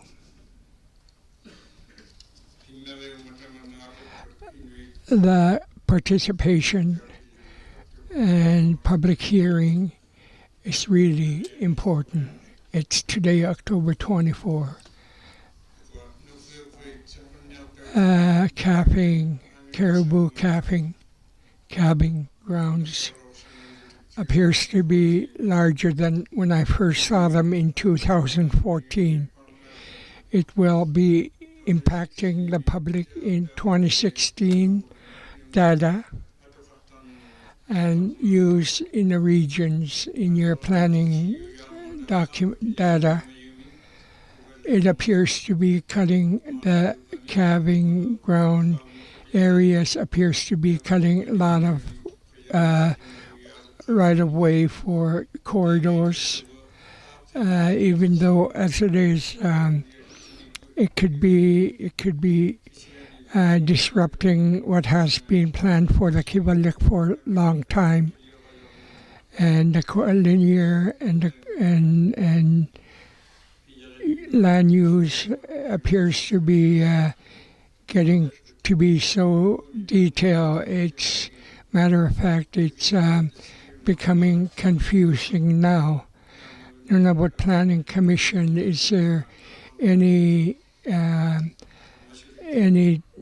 details that are left over? Will they be corrected? Will someone handle them? Nunavut, Manitoba have thought of putting a road together, power line, so the cargo can't move freely to Nunavut. I would like to see assistance to the community for their well-being through working together, and for those who wish to have a road to become a reality. It's been long anticipated project, and it would open many things, say tourism, mineral exploration, and it would create jobs in many areas of the economy, and it would be improving life of a lot of people, drop prices in products, and more things would be coming in from Manitoba to the people.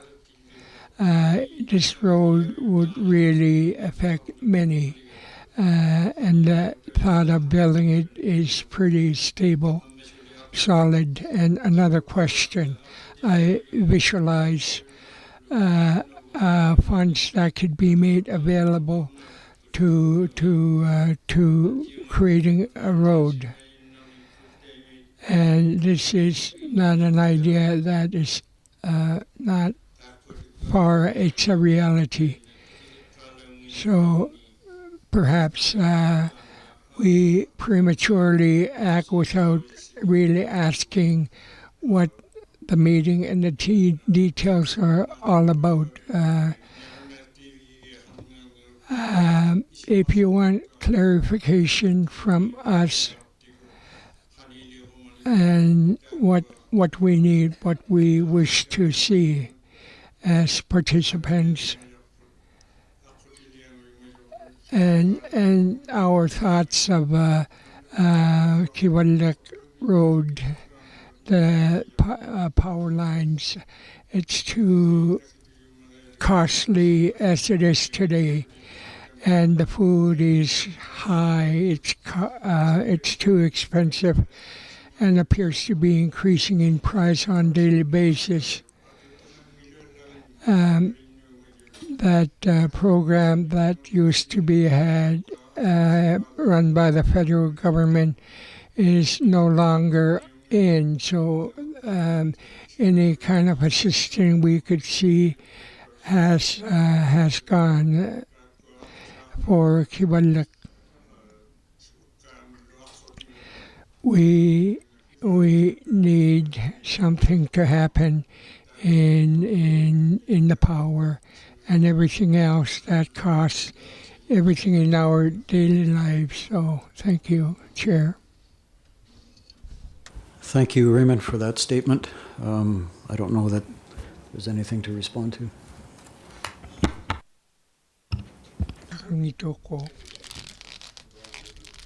Brian Agluk, Nunavut Planning Commission.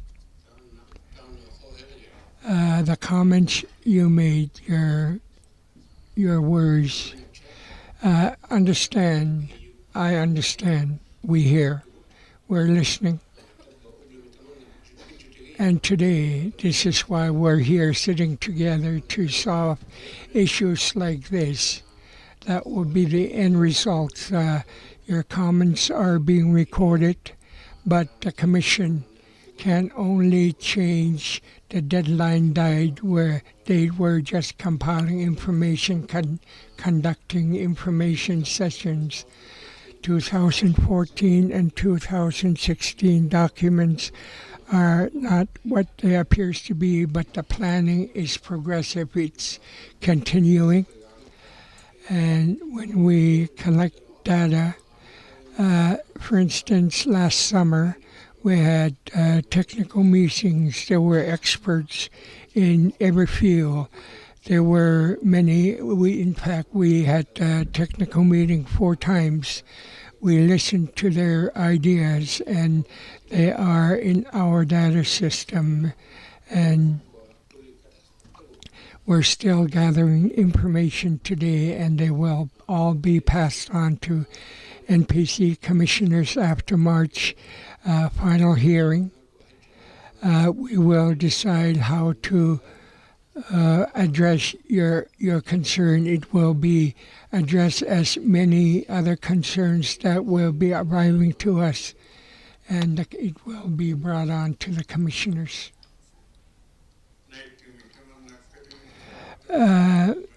Just a short comment. Many have discussed this road, Hudson Bay Roundtable, and others. They're all busy talking about it, so I brought it up again.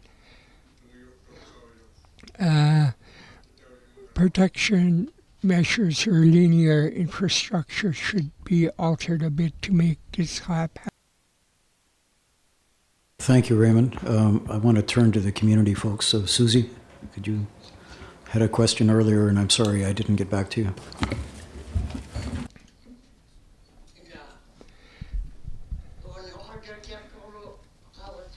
The topics have been clear, especially the mapping this morning. Although it's not part of us to deal with detailed static extents there. But the question I have been asked and answered, so I'll only come up with this question.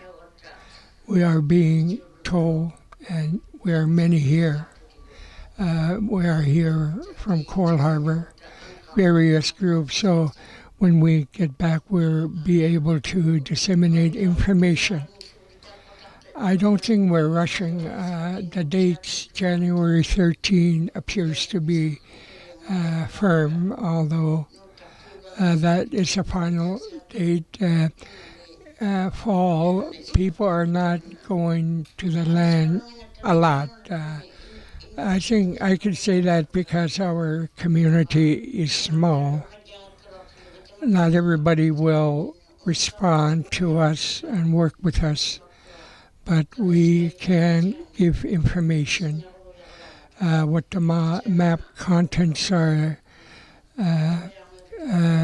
but here I see only one representative from Nunavut, and somebody should go up to Nunavut itself to explain what you have been telling us. Thank you, Susie. Any response, Brian? Okay. David, and then we will take a break. I see the refreshments are out there.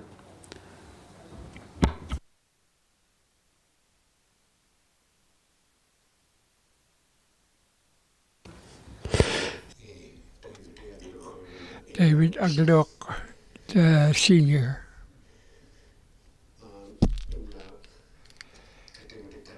At the breakout, we have a lot of thoughts, details that we discuss. So when we get back to Akpiat, we will pursue to meet with many people as we can and extract their thoughts and get information from them. The time is critical. The mapping breakout we did this morning, it gives you broader ideas how we can assist and give information and what to do. So in thought of that, the Akbet delegation is the most southerly community in Nunavut. And that's why we're called Kivaldak.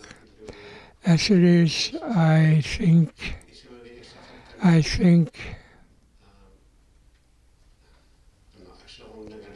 that this is very important work. People of Akbet were so close to Manitoba and the border, and we know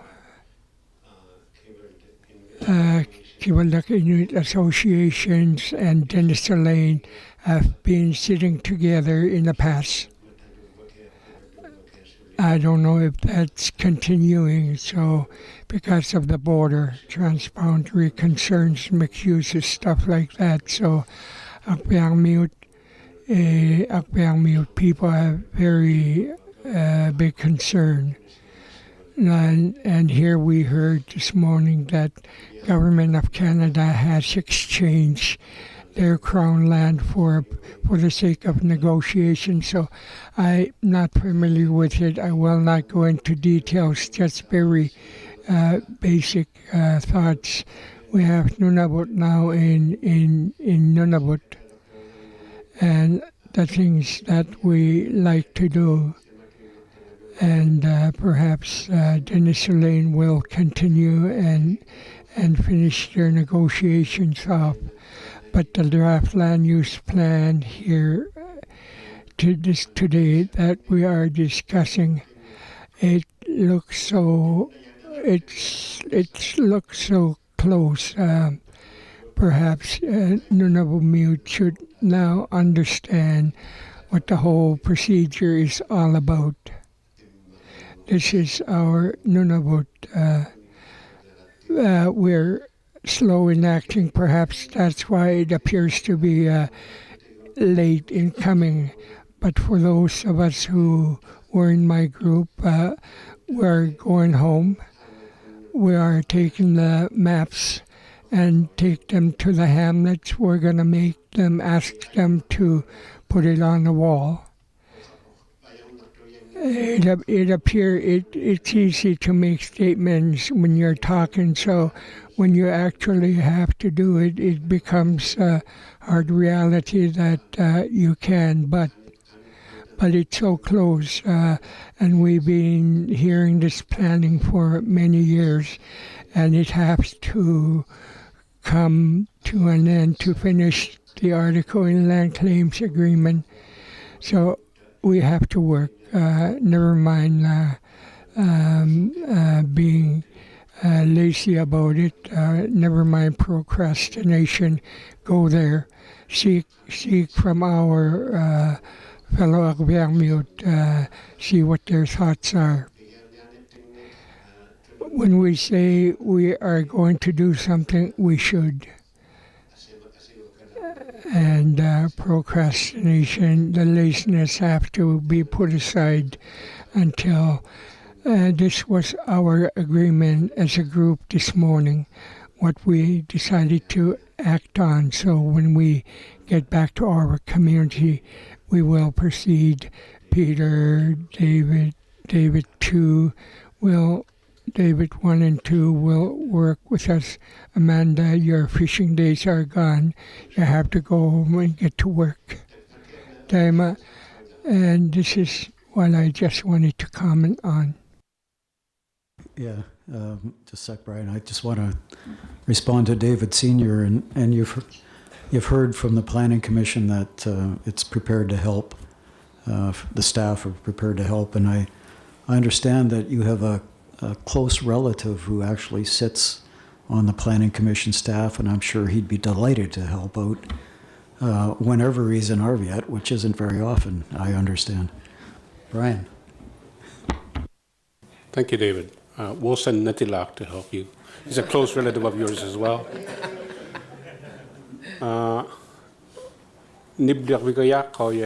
As you mentioned, Dennis Elaine, you briefly mentioned that. I just wanted to let you know we met with them, and they appear to be very concerned about the environment and the mammals we depend on. And it appears you have just echoed their thoughts when we met them. They have strong voice and good. With your permission, wrap this up by 5:30 at the latest. I don't think there's a need to get together as a large group this evening. My sense is that people need some time to think about things. I would suggest, though, that if communities want to spend a little time in the evening, in the early part of the evening, with their Nunavut Planning Commission staff representative going over the maps, that there may be an opportunity there. So I'll leave that in your hands, and to discuss amongst yourselves and then approach the staff if need be. My understanding is that this room would be available. Yeah, so if you wanted to get together again in the evening and just go over the maps, I think that might be an opportunity. But again, I'll leave that to your communities and the NPC staff to sort out among yourselves. So the afternoon, the balance of the afternoon, we'll talk briefly about key issues, very briefly, and some of the tools that representatives here could think about when they're talking to the community. And then I'll ask Hannah to make a short presentation from the NTI perspective. And then that'll probably take us till about 4 o'clock or thereabouts. And so we'll have another hour or so for general discussions if people want to continue that level of discussion. Then break for supper, and those who want to come back to talk about the maps can do so. Does that work reasonably well? I guess if anybody has an objection, let me know. But seeing no obvious signs of objection, we'll proceed on that with that plan. So, key issues. I don't know if we've got that up yet. If we could just get the...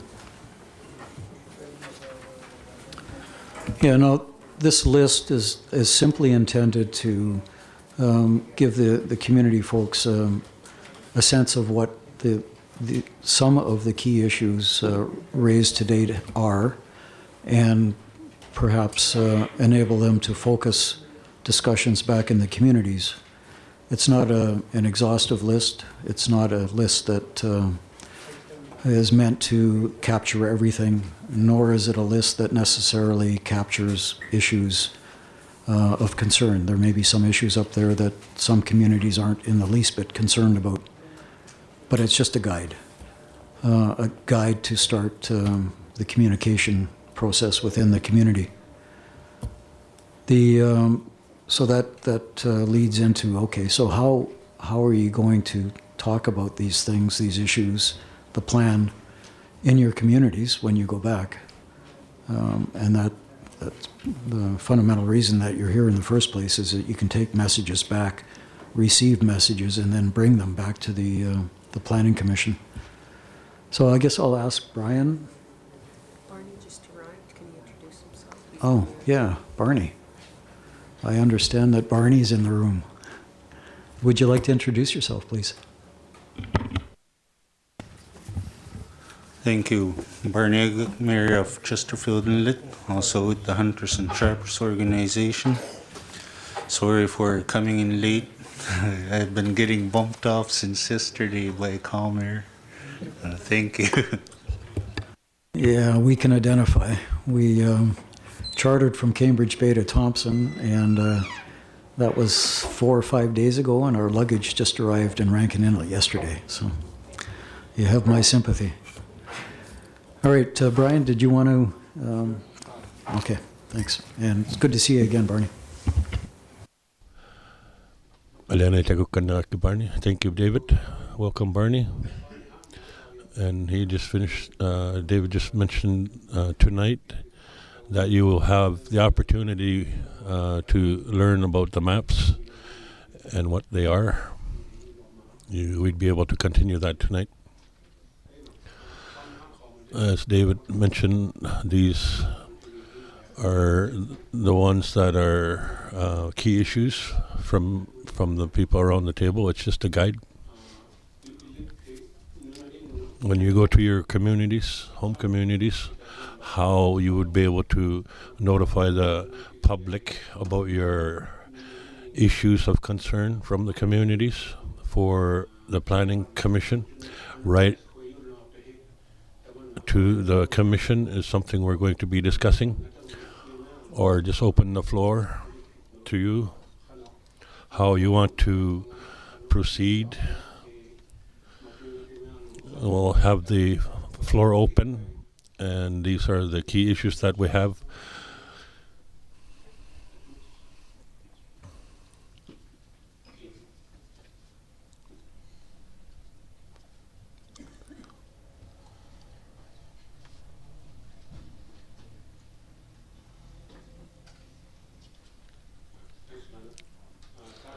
And these are the ones, the communication and engagement tools that you'd be able to use. I'm going to read them in English. If I try to read them in Inuktitut, we'll be here all night. The first one. Aqua Narunaguti on local radio. And school flyers.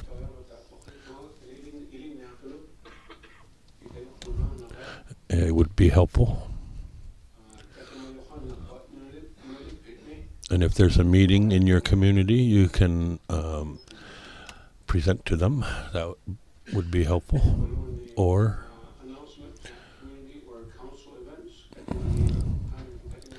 have announcement at community or council events or other types of meetings. We want to hear from you and what you would be able to do, or if you let us know that we will not be able to do it.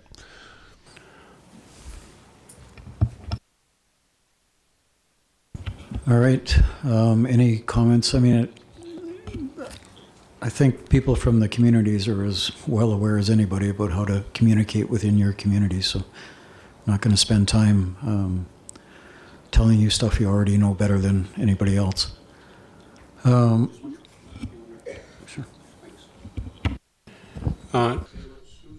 As Susie mentioned earlier, the numbers and what they mean on the maps, because how you'd be able to use these tools. We're just gathering issues and concerns that you might have from the communities. And if you have a written submission to the Planning Commission on how you feel the maps are and the designations, so we want to hear from you. Thank you, David. Thanks, Brian. And as Brian and Sharon, I think, pointed out earlier, the Planning Commission is putting together kind of a table of contents for written submissions in January that would also probably be of help. So there's a tentative issues list, there's a template for the written submissions that'll be available shortly, and there's the offer from the Commission staff to help out as needed as you go through your community engagement sessions. Any comments, questions, concerns? We've heard concern about resources for sure, and Sharon has outlined the approach that the Planning Commission is going to take in trying to secure more money, but that's obviously no guarantee. Raymond.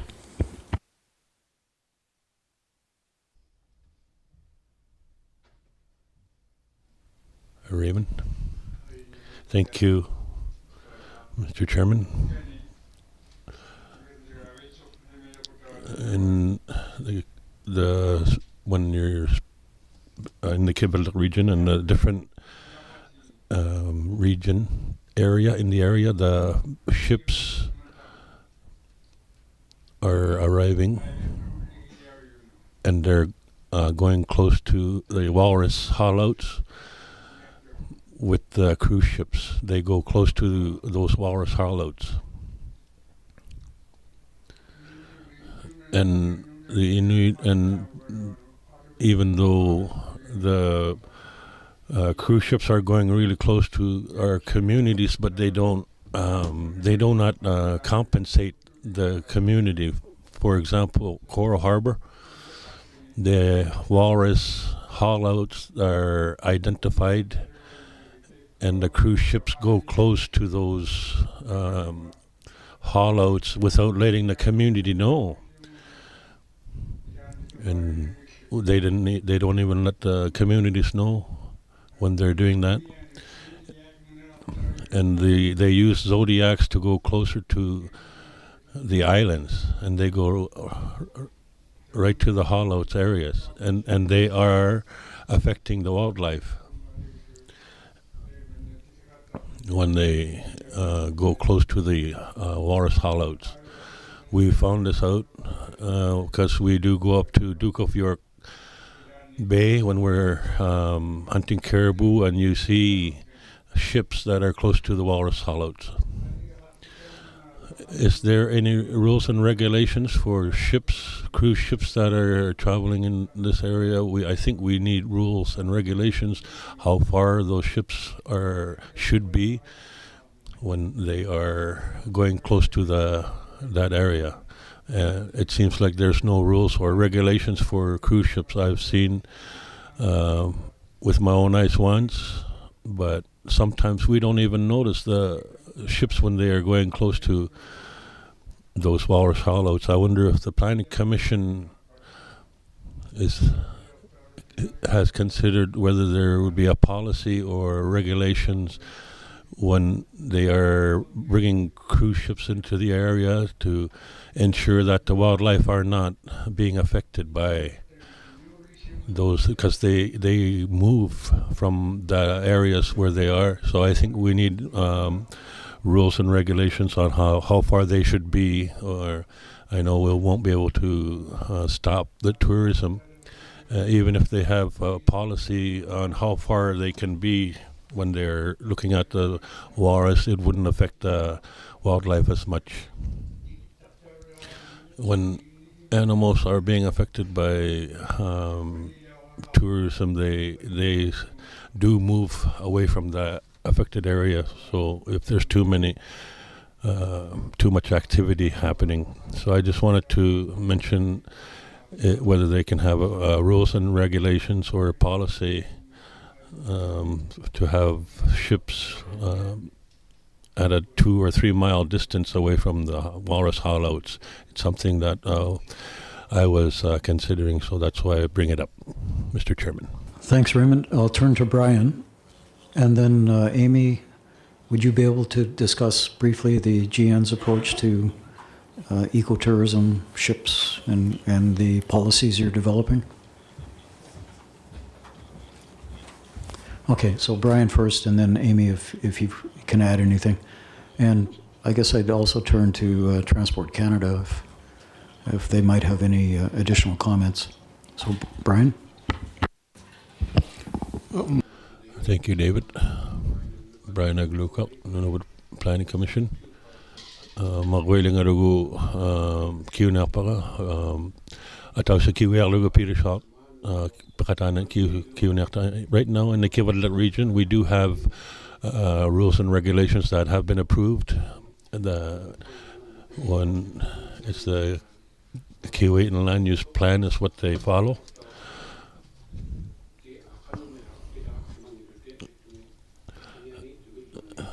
And we don't have any other policy or regulations that we follow in the Kivalliq region. This is something that is new. We're talking about it today, and they have rules and regulations, and our draft land use plan is not approved yet, so you'd be able to, if it's approved or not. When we had our breakout sessions, I'm sure this was considered by one person here in Rankin, Well Cove, Chesterfield. We're talking more about the roads and not the cruise ship. It's something that you would have been able to hear this morning, which is in the draft land use plan. So these rules and regulations are in there. Peter Schultz, our staff member, will let you know how they manage the cruise ships. Mutna Brian, this is Peter Schultz from the Nunavut Planning Commission, ARPFIS and ARVIET. I'll just read out the proposed regulations for walrus haulouts in Nunavut. The walrus haulouts that are have been identified by government and by the Cleveland Water Board, and we've used both sets of information. The main condition is no vessel may approach within 5 kilometers seaward of a walrus haulout at any time during the year.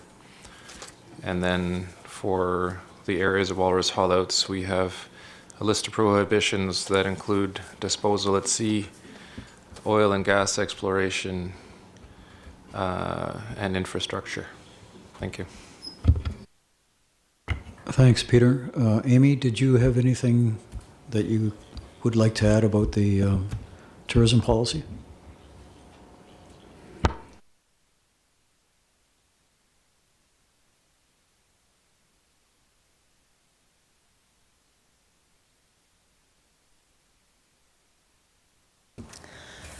Hello, Amy Robinson, Government in Nunavut. Just a very brief update. So, the Government of Nunavut, through the Department of Economic Development and Transportation, is still in the process of updating its tourism legislation and accompanying regulations. So, we're happy to hear. We recognize that these concerns exist, and through these updates, we're hoping to address them. But I can't speak to specifics at this time. I'm sorry. Thanks. Okay, thanks, Amy. And Government of Canada, anything that you could add about JD?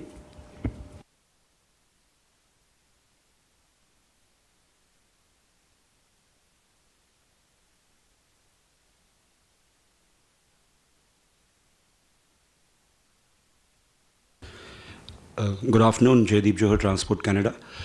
I understand that in the draft Nunavut plan, there will be a restriction for 5 kilometers. And I would again suggest that that would be again subject to safe navigation. Now, with regards to concerns for the cruise ships coming into the area, Transport Canada is working on producing guidelines for the cruise ships in Arctic. We are working very closely with shipping industry and Government of Nunavut, Tourism Department, and also will be having our community sessions to discuss what we will be presenting in the guidelines. So this is a very valid concern. I'll take it to my senior management to be included in the guidelines. Great, thank you, Jaydeep. Raymond, does that address your questions well enough for now? Mr. Chairman, I know I didn't get a clear answer. However, they have to go when you're going everywhere. When they have the shipping routes, when they're discussing that, I will be asking that question again. All right, thank you. Any other questions, comments on the subject of engagement? Yes, go ahead.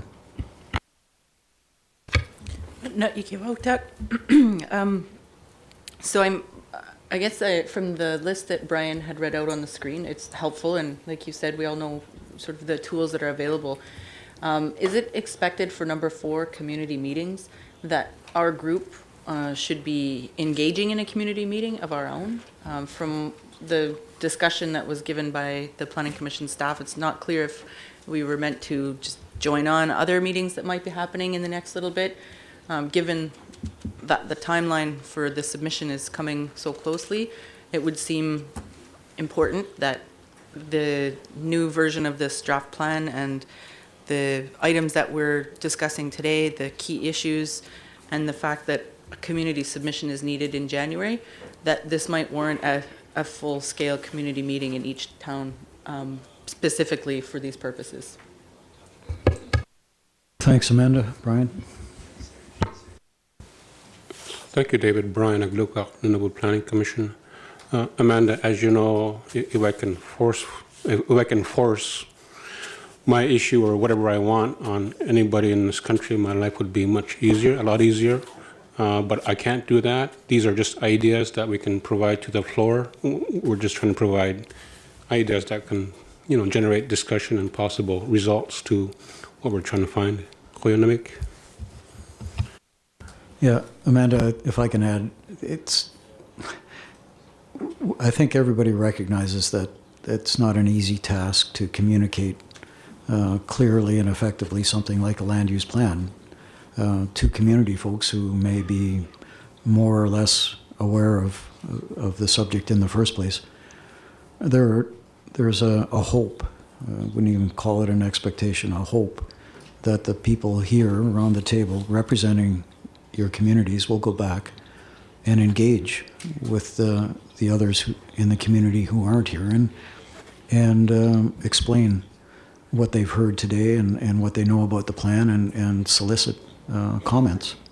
How you do that will be subject to time and resources and local circumstances.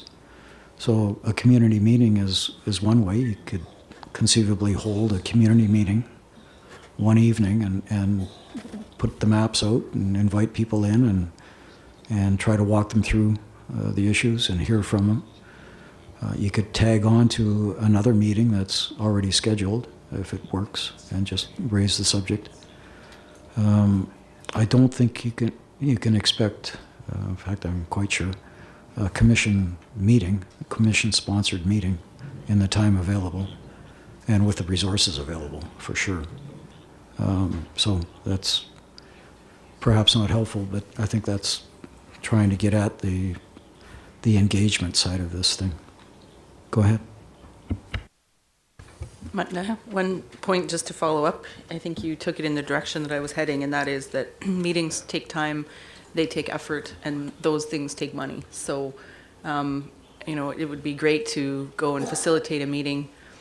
My Inuktitut is rough, a couple words at best. I couldn't do a meeting that would be effective in Nunavut. So with a population of over 3,000 people, I think that having a meeting and putting maps in place and having people solicited, like you say, would be important for our community.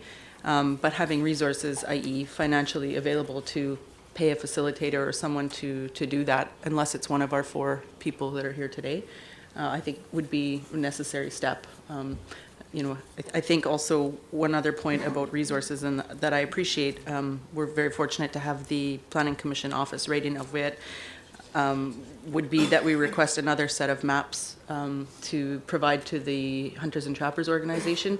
I think David, number 1 senior, had said we would be putting up 1 copy at the Hamlet office, which is a good start. A second copy for HTO, who I don't think are here today from Nunavut, would be a great second step and use of commission resources that maybe doesn't cost so much right off the top. Thanks.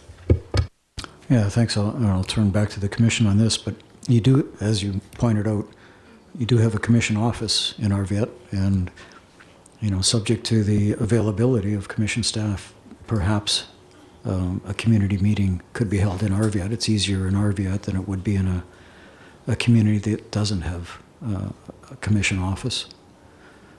Sharon? Thank you, Amanda. Thank you, David. Sharon Achaglak with the Planning Commission.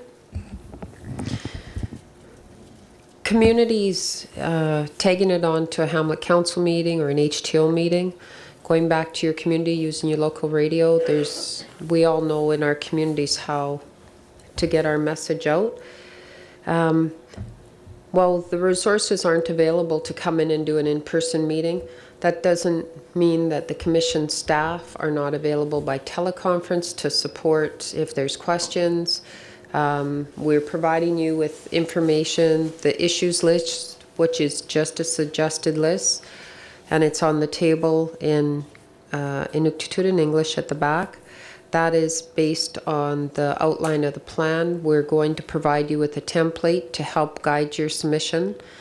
So there's many things that you can do, recognizing that all communities are challenged at that level. And when I was on Hamlet Council, I recognized, wearing a different hat, that there was always a way that we got things done, because as a hamlet we were committed to making sure the community was aware. So we are there to work with you. It doesn't, we do have the 3 regional offices, but our staff are available in the language of your choice to discuss the issues with, and we've made that commitment, and that's why we're here talking today, because this is important to us. Thank you. Thanks, Sharon. And Sharon, I'll reiterate, did mention that the commission would be writing to the federal government asking for additional resources for communities. You can always ask. Any other comments or questions on this part of the agenda? Please.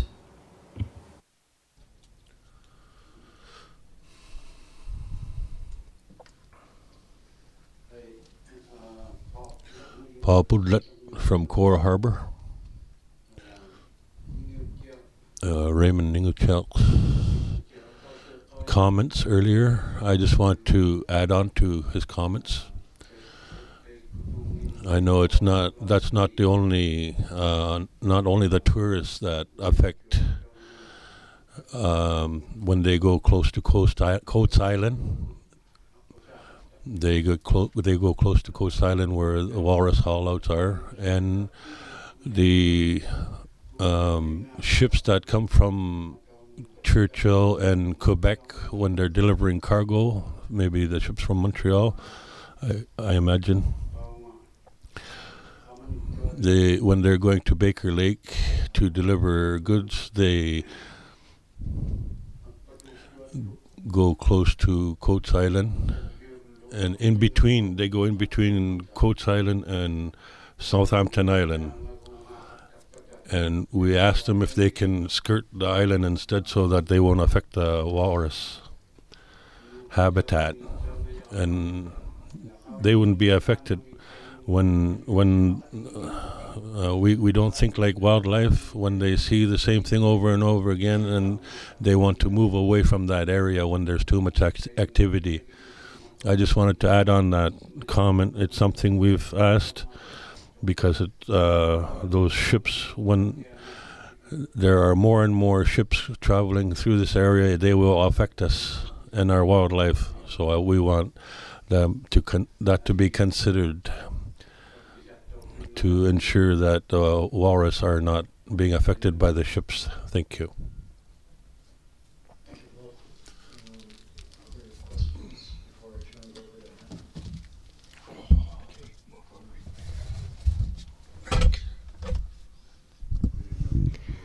Thank you.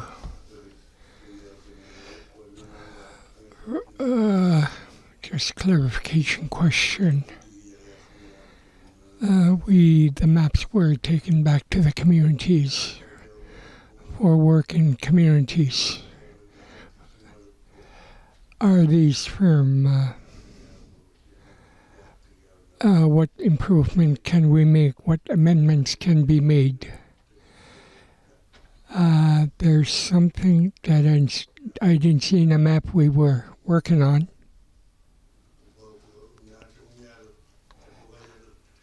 And they're all proposals where they should have come to pass some time ago. The numbering polygons, what do we say? What do we say to our communities? These polygons with numbers can be changed. Is that what the idea? Do we expand? Do we decrease? where, what improvement are you looking for by asking us to go to our communities? Yeah, I'll ask Brian to respond, but I think in a nutshell, you're free to make any recommendations you would like.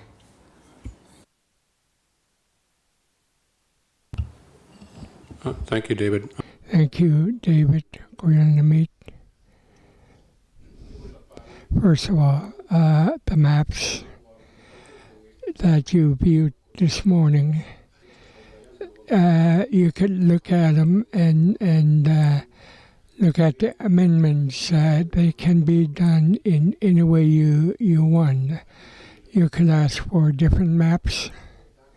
And the other question you have, they're not firm. These are in draft stages, what we have compiled to date. Therefore, our commission members to finalize and look at.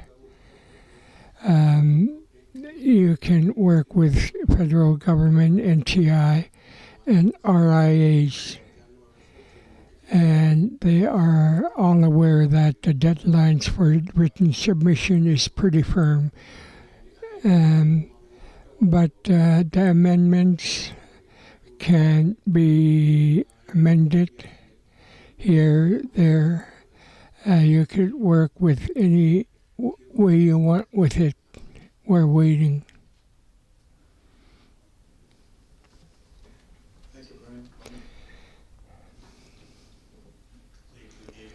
Kuya Namik, the maps on the wall are marked. These are originally from the first trips.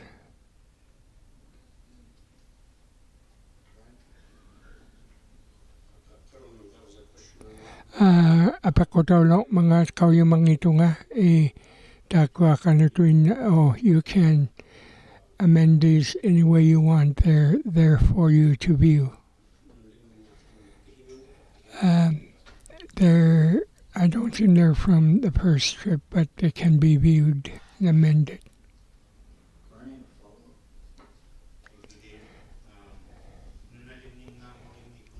If they're not from the community who were the participants in development of the diagrams, the map. Many have participated. We have gotten resources from many areas. Peter and Jonathan would be good people to answer your question. Beverly and Kamaniriak heard, Government of Nunavut, caribou biologists all participated, and local people. And that's how the map is diagrammed. Thanks, Brian. Jonathan Savoy from the Nunavut Planning Commission. Just to confirm, the maps you're referring to are the schedules on the wall, and they've been updated. These are just from June of 2016, and this is not the version that was reviewed in the communities, but they reflect, they're based on the input that was received between those original visits and now. So they've included feedback from all of the different participants in the process, as well as the community feedback that was received. Okay, thanks, Jonathan. Lena, you had a question?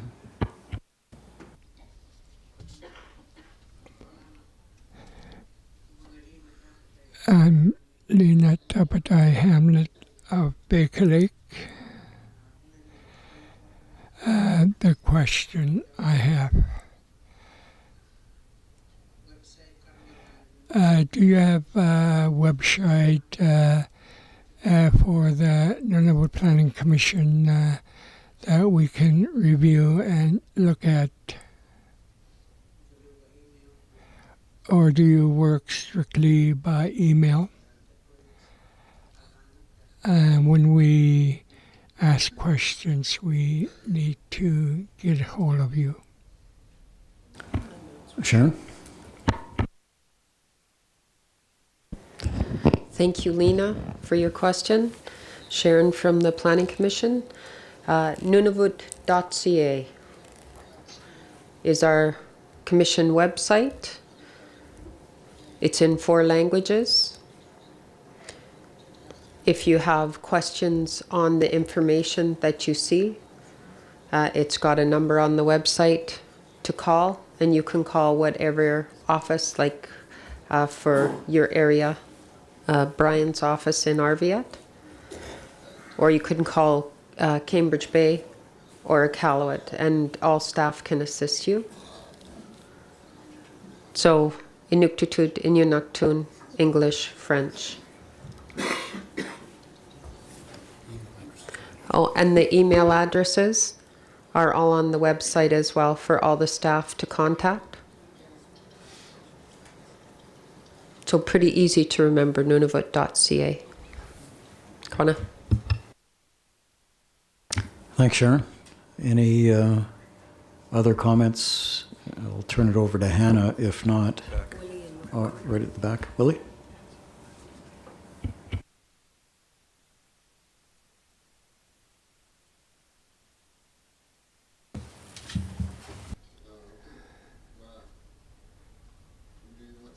Willie from Coral Harbor Hamlet Rep. First of all, I'd like to say thank you. We are given opportunities to the amendment and the plan. There will be not everybody 100% satisfaction, but people of Kivalliq and federal government people are here. I appreciate seeing that there were concerns about cargo ships and other kind, that there are attempts to address the situation. And I know that there will be resolution eventually to all the problems that we have discussed here. There will be resolution, just a matter of time. And there's another thing that will inconvenience us, for instance, Coral Harbor, East Bay, and Harry Gibbons Bird Sanctuary. They're both bird sanctuary areas. If we were to build access roads, and I know that we would be running into a wall right away because of their status. But here's what I don't like.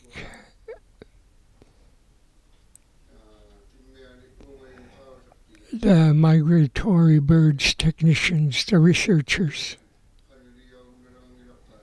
What control can we have, because our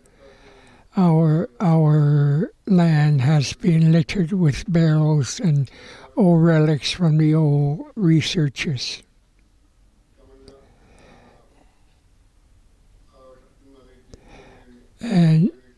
And for those who research animals, birds, they're becoming too numerous. I have a lot more to add to it, but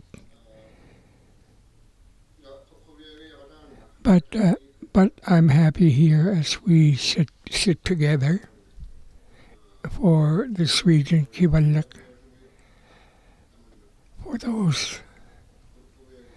For those who are invited to participate, I'm happy about it. I'm glad. It's not going to be in vain. It's going to be very useful. Thank you, Willie. Spencer, do you have anybody on your team who might address Willie's concerns about barrels being left on the tundra?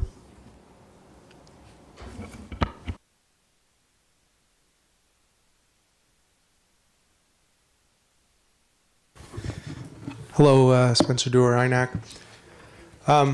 I would just encourage anyone to call INAC's office and let us know where the barrels are, right? So that we can record them, know where they are, and we can, when we're in the area, we can do an inspection to see what's going on.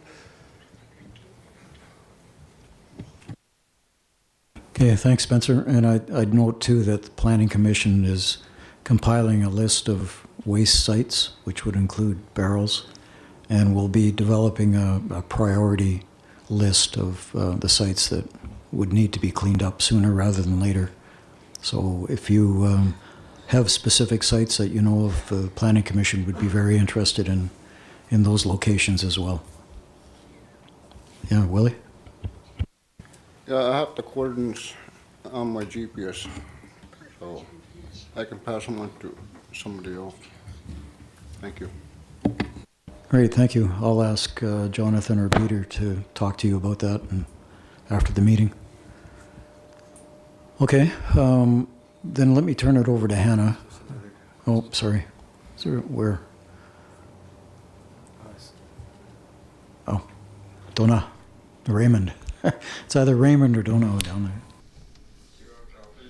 Thank you. Willie's comments, I support it. It's been a concern for a long time. The rubbish out in the land. There appears to be no action, although it's their responsibility. They don't fall under DULINE category. They don't fall under all mining camps for remediation. So Willie mentioned about the barrels that have been used for the purpose by researchers who are out there to research on animals. I have myself clean up and pick up 15 barrels far away as 100 miles because of the litter is so unsightly. It's been out there for many years. They're old relics, 2-3 years. They were reusable and just left there by wing and helicopter aircrafts, and they're still there. There's no bother to pick them up or take them back. And it comes to a point now where they're so rotted, you start to worry they would become endangered to the animals. And the immediate areas should be cleaned up and remediated, especially federal government. That is your responsibility. When can you come? When can you do the work? How? So is there anybody from federal government who could give me an answer? Because we're very concerned about the wildlife who might be in these vicinities. It's been many years, over 30 years, they've been littered there and just sits on the ground. And these are the sort of things that have to be planned as well and areas cleaned up if we're going to be working together.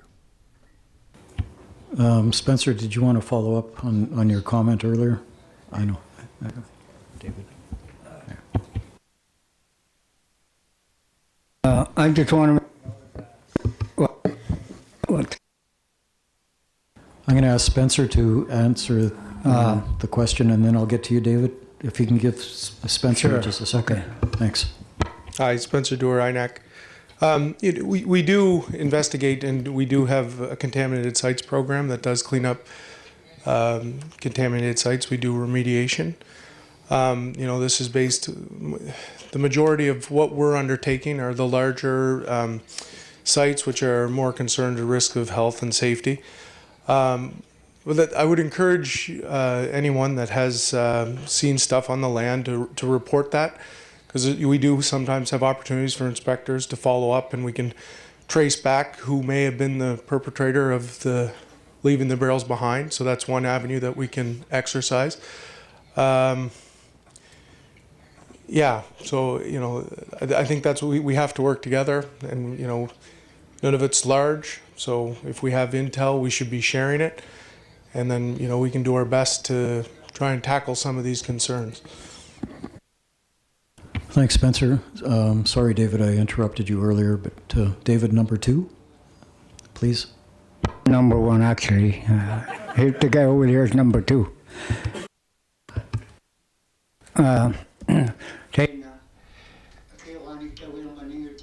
Raymond, I think your questions have been satisfactorily addressed.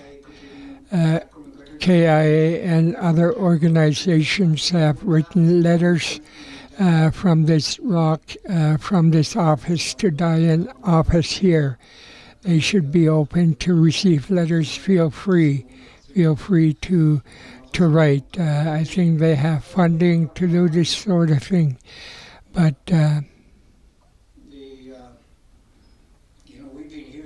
Tema tuha ayupta pilagaka na pang naikup ko yan kaya aulaniaga piyak toktakang ning pot pilagilang itu kaya kamaniaga ayupta taman na tukihin na kayalik kina pilaginiak tok lalo na yakayalik kitullo ilita takuyaw yakali kinahalom tamakuni nga pilaganya mga takwa takke nung palelo matataman na pilaganya kabudjang naktut ilang itakwa kawiyo luak to nunalignit. I think it's a good idea if we talk about it, and if it's gonna go ahead. There's no one to look after the relics in the land, old buildings, old barrels, old mining camps who just packed up and left. There appears to be someone who said they can do it. It should be go ahead and be done. So we're being told that it's urgent. NPC will draw strength from us, and the march is so fast approaching, and that they want to do a final hearing. And you said this morning, we go back and talk to people about it. That's my only concern right now. We need to get some information from our communities.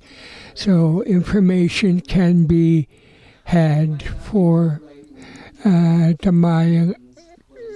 Damayak nalialwak tu pag nayikuta ko hangiyuk mata ila hunamikia ake yagaya kalwak tu nunagiyaptit ni kawi nilagluta kanok inuit ihumak mga ta nunagiyaptit ni ukunungalutun nilugi pag nayinut. I think I want to know for sure. I want to know now who I'm going to, who have ila tap ko katimakatigilugi nunaptit ni ila pitcha lang iko apta piani lang iko tungali tiliyo hi KIA tako makano na lang ni pilagayo ko tayo tamachuminga katako yulaktul ila tam na katiban na kimalang ilap ko taman na okaw hagayumaya ka piyakti silang ito ay gupta watawlutakihiyani. Thank you. Thank you, David. Sharon? Brian?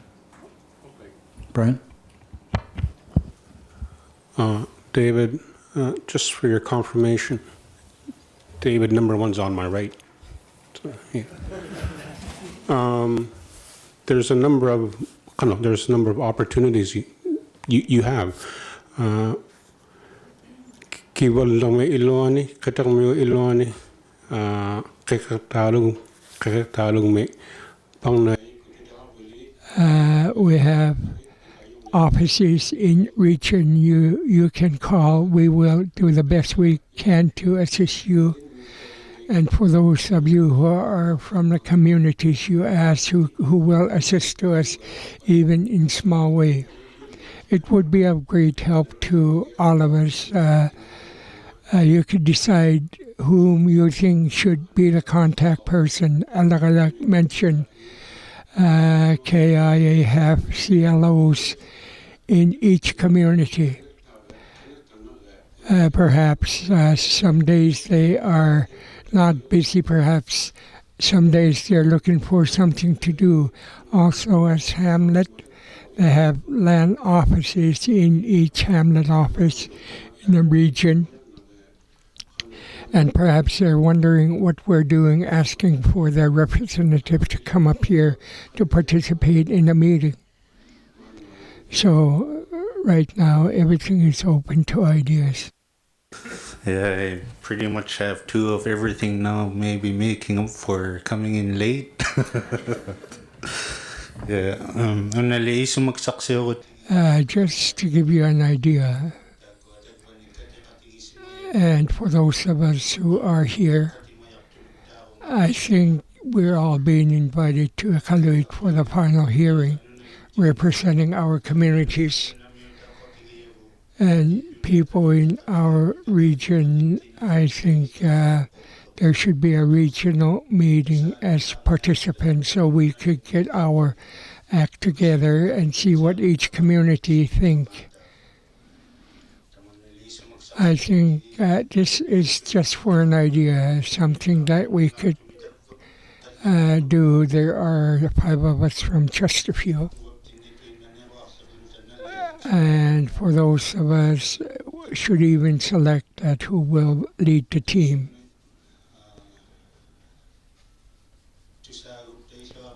I think if we have a same game plan, it will be the best and help us most in our communities. And this is the route I would like to take. Thank you, Barney. Susie.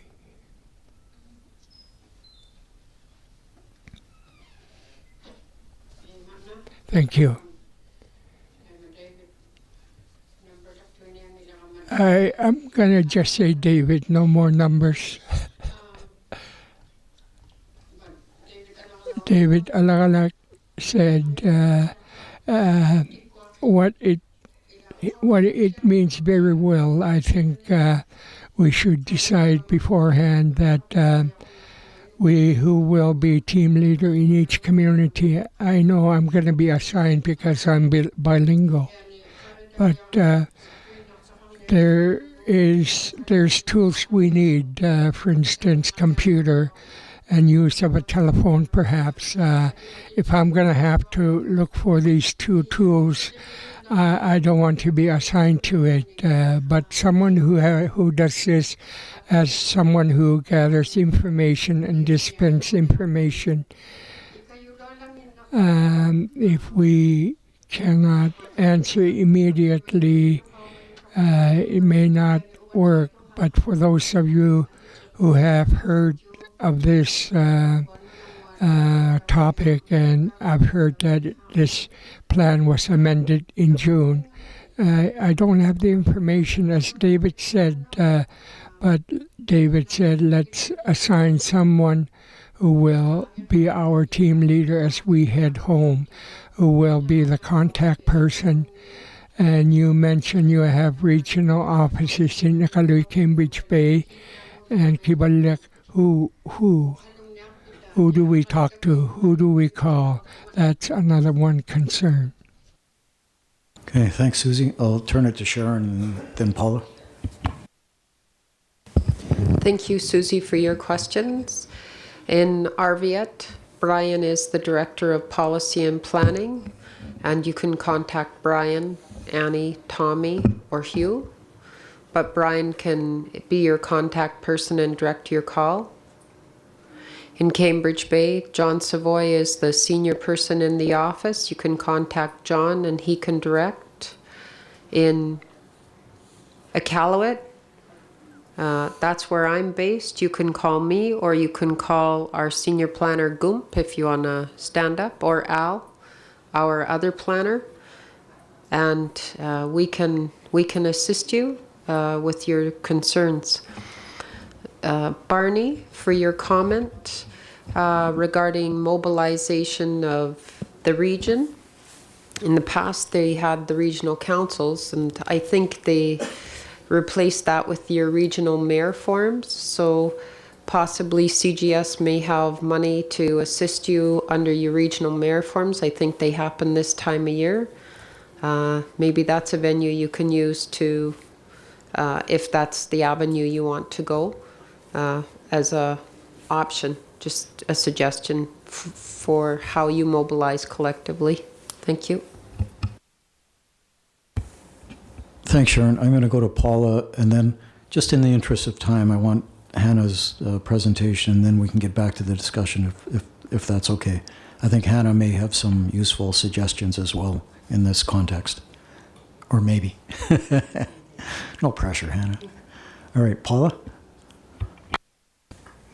Thank you, Paula Kiguelicuson, Communitok, Baker Lake.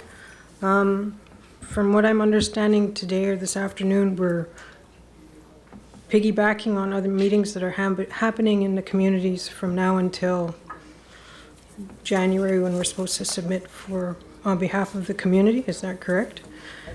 And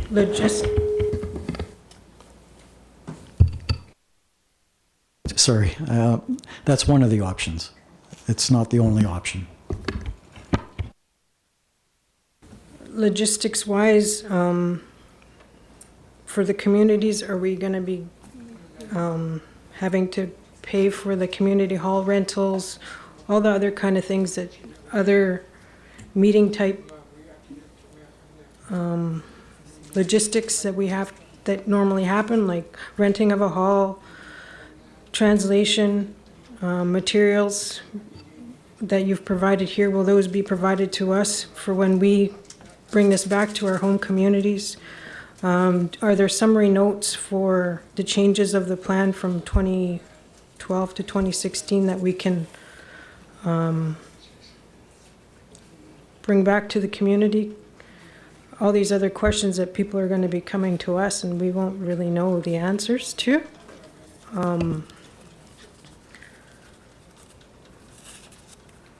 It's a big task. Thanks, Paula. And yes, it certainly is. Sharon, do you want to answer that? Thank you, Paula. Sharon Halawak from the Planning Commission. You're absolutely right with your issues. Again, we've heard this in every location. And I wish I could tell you that the Commission had extra funding for you.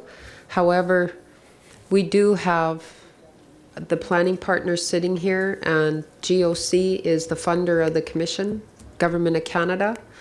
And I know that they are taking the messages heard at these regional hearings back, and the Commission is committed to ensuring that the Minister is aware of the burdens that are on the communities to do this and the costs that it is to have it. And however, so that's the best answer I could give you. I'm sorry it's not the answer you want to hear, but it's the honest answer. That's our reality. With regards to how you do the meetings or how you work in your community, we're very respectful to work with you and not tell you how to do it. That's not our role. You know your community, Paula, better than we do because you live there. And if you want to use your local radio or all the things that we have said to get messages out, those are all options, and we're just trying to support you and brainstorm with those. So I hope that answers your question. Thank you. Thank you, Sharon. And I know it's not the answer that any of you are looking for, but it's the answer that is available right now. Peter, was it a short question or short observation? And then I really do want to turn to Hannah. Okay. That may be a while. All right, Peter?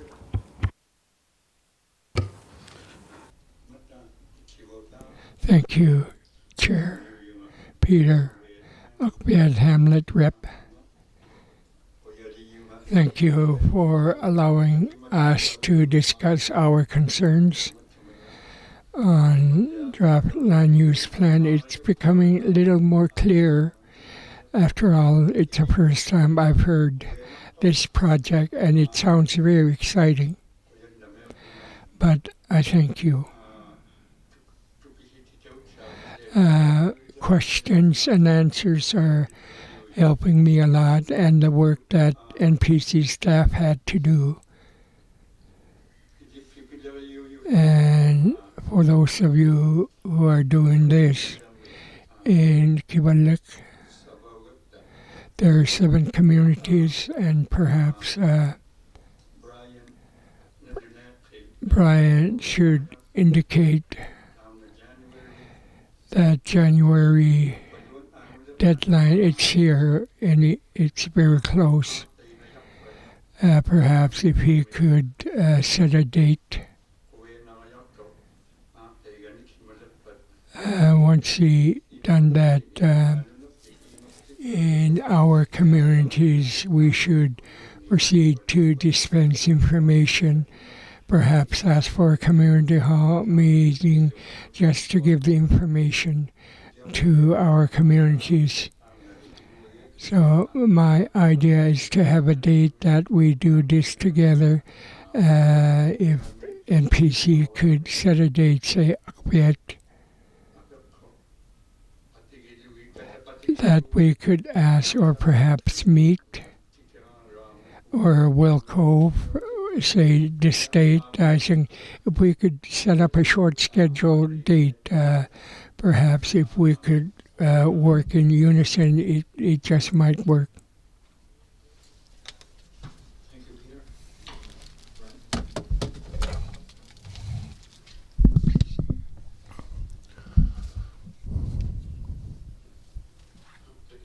Goedenavond, David. And thank you, Peter. I'm not too clear on your question, but if I understand you correctly, in Akbiet, if we set a date,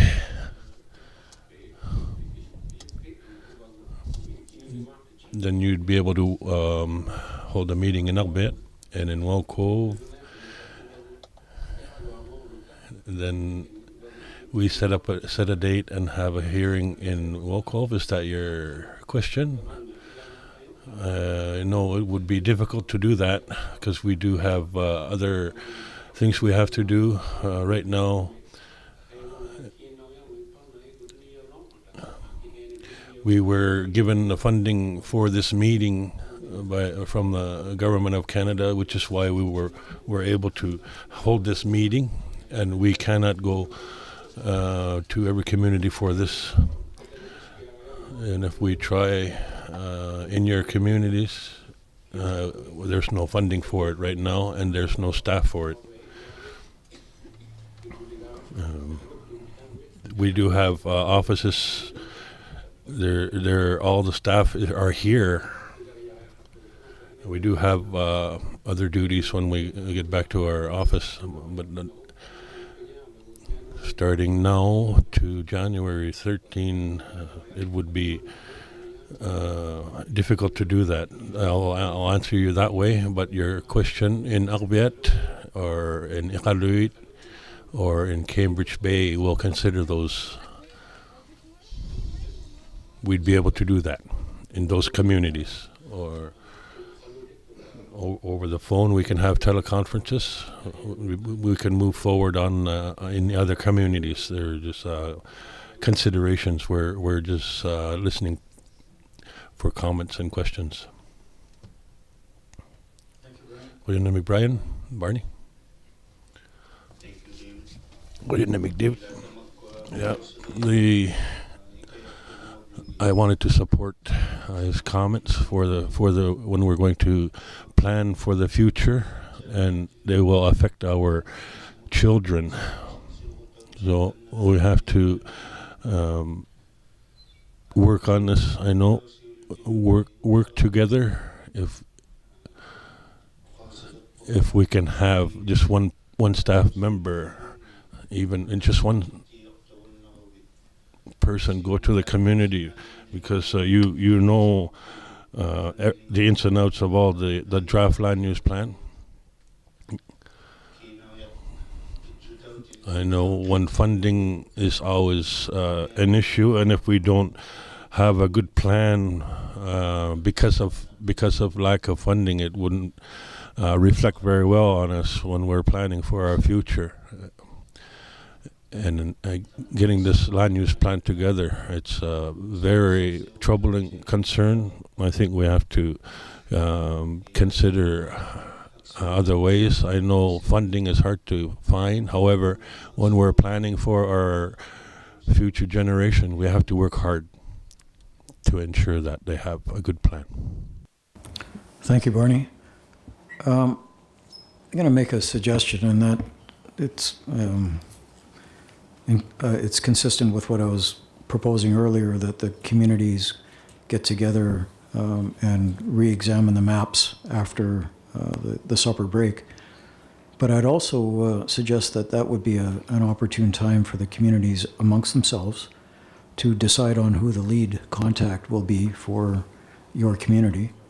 And the NPC staff person working with you on those maps this evening could be your key contact within the NPC, so that at least now you would have community contact and NPC staff contact. A little more time to go over the maps, to provide more information to the people who are here. And we focus on that this evening rather than a roundtable of general discussions. Let's finish off the roundtable of general discussions before we break, and then resume in the community sessions at 6:30 or thereabouts. I think that might address many of the concerns that people are raising, and at least start moving the process forward. I think the time this evening would be best used in information sharing, using the maps as the basis, and some internal discussions within communities about who your designated contact would be. So Hannah, can you just do your 10-minute or so presentation now, and then we have still a half hour or so to continue this more general discussion. Does that work for you?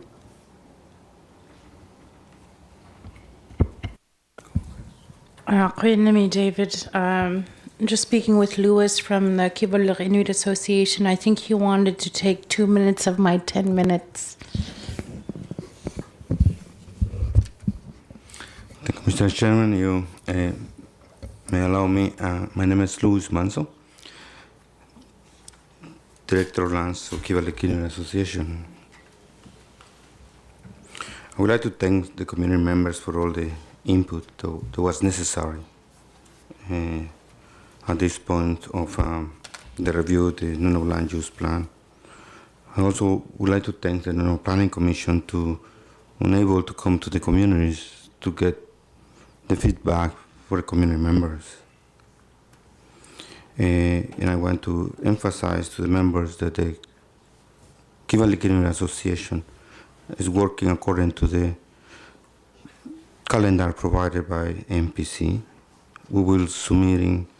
We has been submitting technical reports to NPC and then later to Nunavut Planning Commission. We are working now on a final technical submission, which that's what we hear today.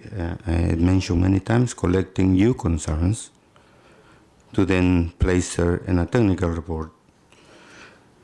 Unfortunately, we hear that there's no funding to do that, and it's costly. I mean, it's very costly if you don't do it jointly. But if any of the members would like to submit any comments to Kiva Lake Inuit Association, the ones who are here on the table, they're willing to do so, and we can consider those in our technical report and place it accordingly as is being submitted to our office. We don't have no problem to put an addendum to the technical report from each community as is submitted without changes. And that's for me. Thank you, Mr. Chairman, for the 2 minutes. And I pass that along to Hannah, which is explain our joint submission between the RIS and NTI. Thank you. Thanks, Luis, and that was very helpful. Sharon or Brian? Sorry, Hannah. Just give these guys a chance. Sorry, David. Sorry, Hannah. I just want to get a confirmation if we heard you correctly. Are you telling the communities that they can use your resources at each community you have in terms of the KIA staff member you have, the coordinator you have in each community?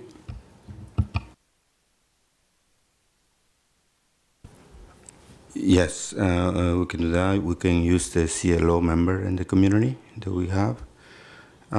If they, I will coordinate with NTI, but we can probably provide another staff member.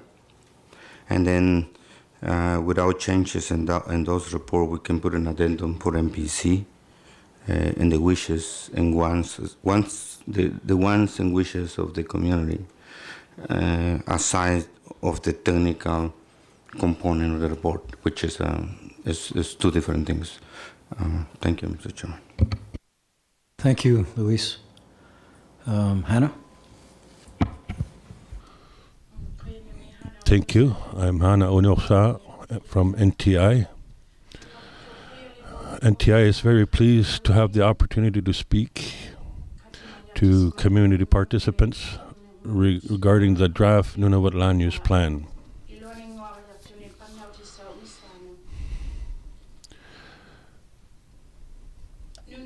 The Nunavut agreement requires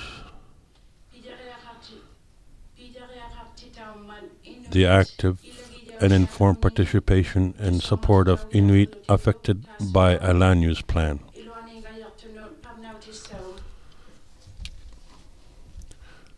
Your views on the draft Nunavut land use plan are very important and necessary, and it should reflect how Nunavut would like to see Nunavut lands, waters, and resources, including wildlife, managed in the short and long time.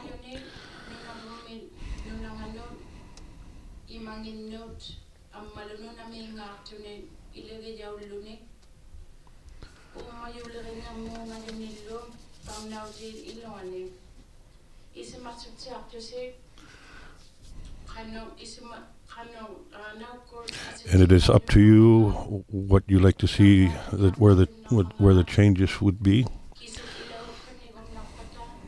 and what else has to be included or taken out. And we realize that everything changes.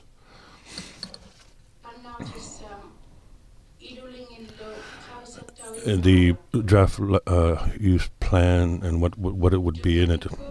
NTI and the RRIAs have many responsibilities, including managing Inuit-owned lands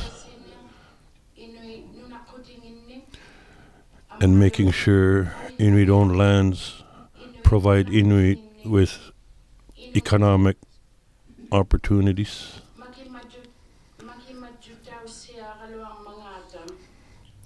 and are managed in an environmentally sound manner.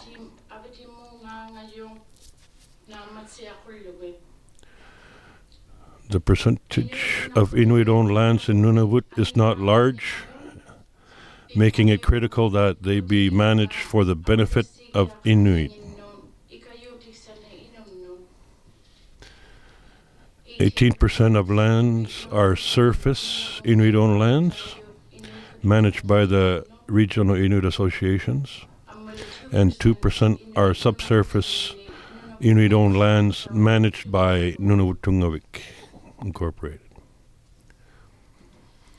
It is a requirement that the Nunavut land use plan reflect Inuit goals and objectives for Inuit-owned lands following the agreement. NTI and the regional organizations want to hear from the communities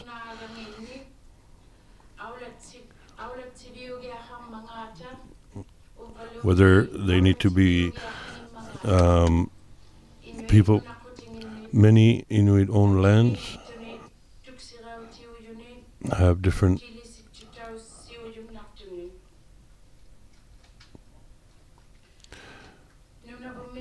in the agreement. It says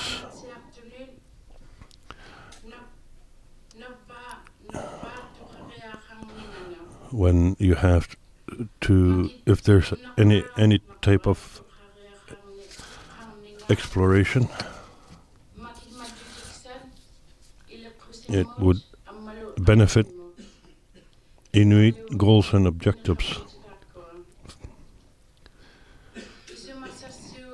Many of the proposed designations in the draft Nunavut land use plan overlap with IOLs, and we want to hear from you through letters, or we would be able to contact each other through the computer or a toll-free number at NTI or the regional Inuit associations. Thank you for giving me the opportunity to speak. As well, I'd like to thank the NPC for hosting this regional session. Thank you, Hannah.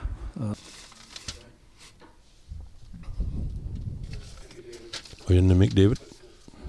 Thank you, Hannah. It's very clear. I want to ask you a question in English. I'm not sure if I lost it in translation or not, or dialect issues.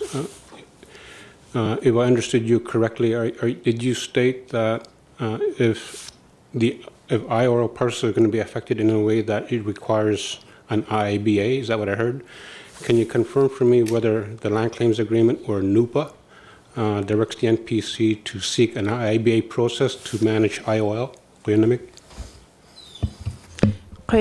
Brian? Yes, it's in the land claim agreement that if Inuit-owned lands are to be affected, then there are processes to negotiate Inuit impact benefit agreements. Upon NTI's request, we requested a NUPA workshop to clarify roles, responsibilities, and jurisdictions when it comes to impacted Inuit-owned lands. I believe we're organizing a NUPA workshop sometime in the new year to clarify these issues. So currently in the Land Claims Agreement, you're stating that currently in the Land Claims Agreement under Article 11, the NPC has to seek an IABA process, and currently under the NUPA Act, as it's written today, it requires a NUPA or an IABA process. Brian, I didn't say under Article 11 or under a specific article. If Inuit-owned lands are to be impacted, used, or otherwise, Inuit have the right to negotiate Inuit impact benefit agreements. It's under Article 26, I believe. Now, with the new legislation, the Nunavut Planning and Project Assessment Act, NTI has requested a workshop to clarify certain things, including if the land use plan would trigger legislative processes for IABAs. I'm going to use an example. In one of these maps, there are additional migratory bird sanctuaries requested above and beyond the legislative process. NTI holds umbrella impact benefit agreements for such sites. These would be in addition to what had already been agreed to. We're trying to clarify where that trigger is And that's why we hope to have that workshop sooner rather than later. Qinnimik. Yeah, Brian, follow up. Last question, if I may. So in the absence of that workshop, in the absence of the result of that workshop, as we speak today under Article 11 and under NUPA, the NPC does not require to have an IBA process to manage land. Qinnimik? Qinnimik, Brian, and that's why between now and NPC's deadline, we're going to be having a conversation with the Government of Canada, Canada Wildlife Services, to clarify these legislative processes. Perhaps they may take them out until such time that we have an IIBA. Perhaps that they won't, and at that point, we'll consider our further options. Qinnimik. Great, thank you, Hannah. Any comments around the table on anything that we've talked about today? Raymond.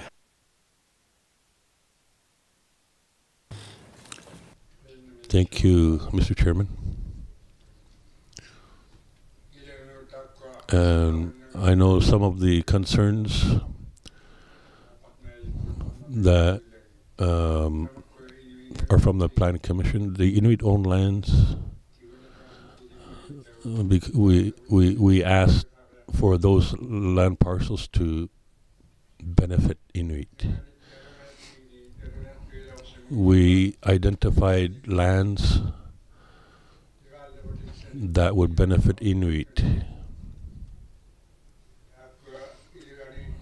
The minerals we're not dealing with subsurface lands where the regional associations deal with only surface lands.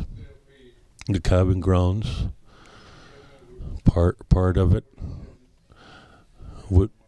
they do have a benefit to Inuit. We tried to get Inuit-owned lands to benefit Inuit, and some of them are going to be restricted, very restricted, especially the calving areas, so that we do have concerns with those boundaries. We have to look for ways to economically develop in the area.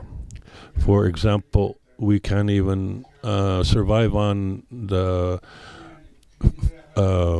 furs. We have to look at different ways to put money and food on the table. I know this is something we won't be able to do any type of development, especially in the calving areas. I wanted to mention this I think that it should be identified when we are discussing the restrictions on, especially in the calving areas, and what type of development can happen. Before they started this process of selecting lands, they wanted economic benefits for those lands. So maybe we will be hearing questions about that in the communities. Thanks, Raymond. And I just add that in my experience, the lands were selected for a number of reasons, economic development being one of them, but not the only one. Barney? Thank you, David. Hannah? Hannah? I just wanted to get clarification from NTI's rules on Inuit Impact Benefits Agreements. When a community is affected, when it's on Inuit-owned lands, would we be able to ask for an IIBA? Is that my understanding?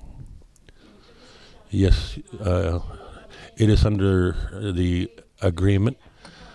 If Inuit-owned lands are going to be affected, they can ask for an IIBA on the affected lands. There was a question at the back. If you could introduce yourself.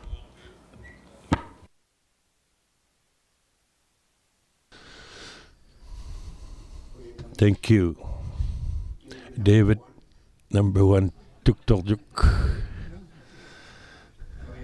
from Nunavut. Yeah, I recognize a lot of you. I've met with all of you. I apologize. We were not made aware of this meeting in Nunavut. Or maybe we weren't just made apprised of it in our community. My concern was already, I'm sure, was already mentioned. The road and the hydro line.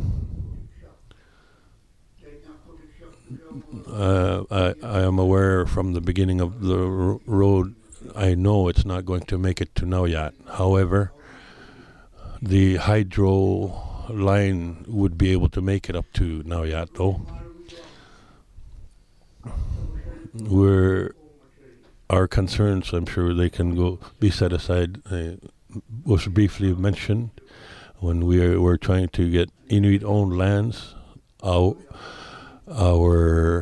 cabin grounds, caribou migration routes, we know them and we let them know. However, in my community, just outside of Nunavut, we do have more than one calving area. That whole area is a calving ground. They're all over in that area outside of Nunavut. I know they're not in one place. The proposed road from Manitoba, we have a small community. And the area I'm talking about, we selected that land to our caribou. When the caribou are on the road, if it's not too high, they can go across the road. They're okay with that. However, when the hydro line is being set, they can go under water or under the land. So I just wanted to mention that.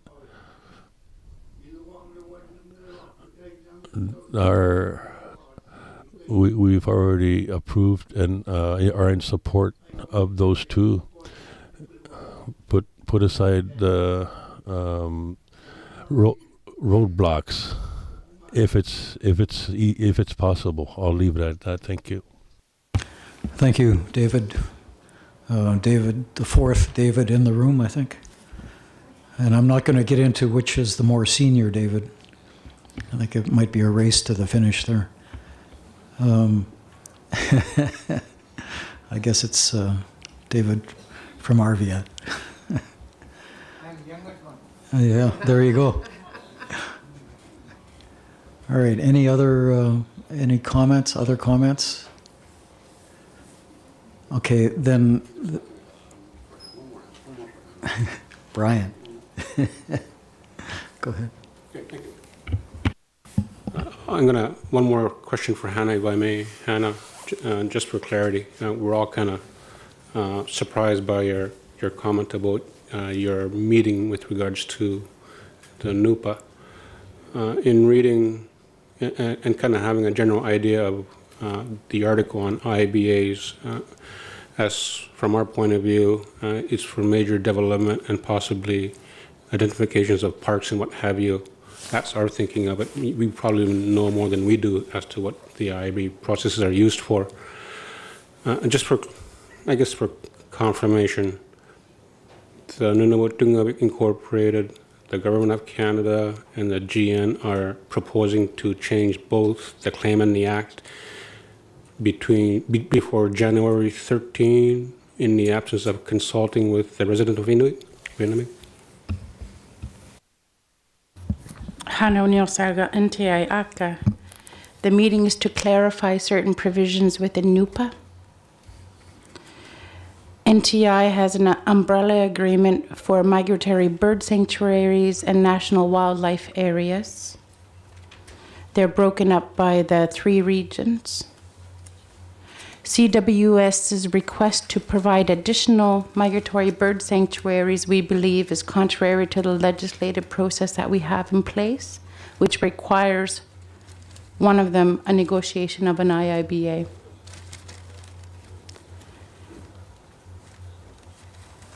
We're going to have a conversation with the Government of Canada and CWS between now and NPC's deadline to clarify this.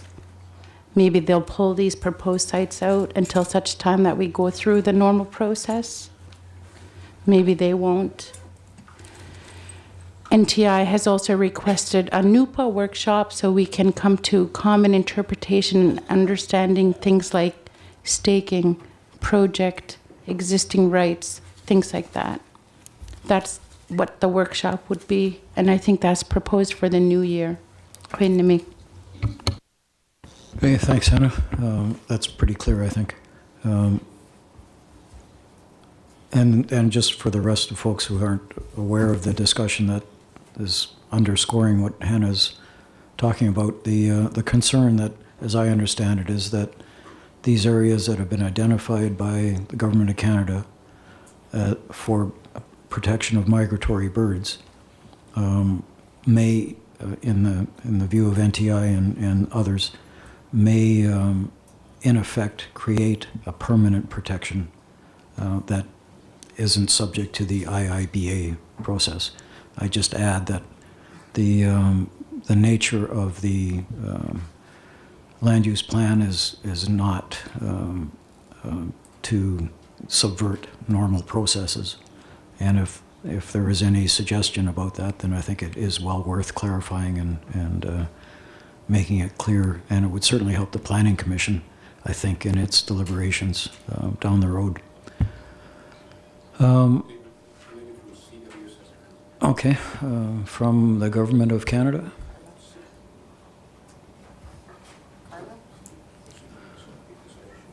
And if you could introduce yourself for the record, that'd be great.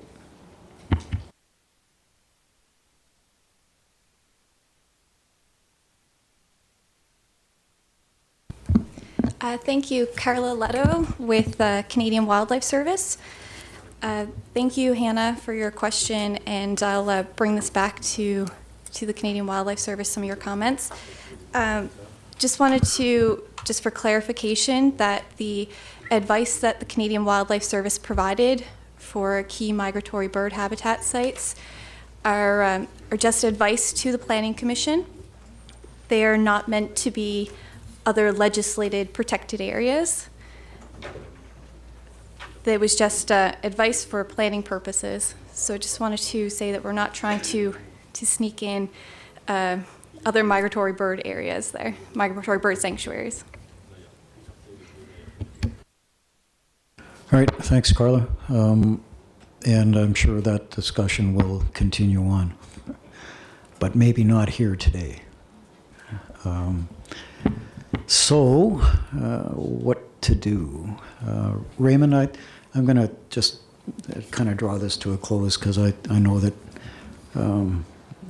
we have to make some decisions about what happens tonight, and we want to break at 5. So let's talk about tonight. Just make it clear that from what I heard earlier was that the greatest value of an evening session would be in resuming the community discussions about the maps, getting some of the points out that have been raised earlier about walrus issues, for example, or protected areas or whatever, on a community by community basis. That I think would be useful for both the communities and the Planning Commission staff. We can talk about general issues forever and not really advance them. I think there are more immediate benefits of using the limited time we have. I know that a number of people are hoping that there will be a charter tonight to Iqaluit to beat the storm. So I'm going to suggest that people resume at 6:30 in their community groups with the NPC staff person that was working with them earlier today, and spend till, say, 8 o'clock going through, no later than 8 o'clock, going through the discussion that was in some cases cut short earlier this morning. Does that work for people? And we'll park the more general discussion for a later date, whenever that might happen. I think it's probably the best use. Raymond, last comment, please. Thank you, Mr. Chairman. I do have a concern. The Planning Commission, you're designating and the lands, and Inuit have their own lands that they were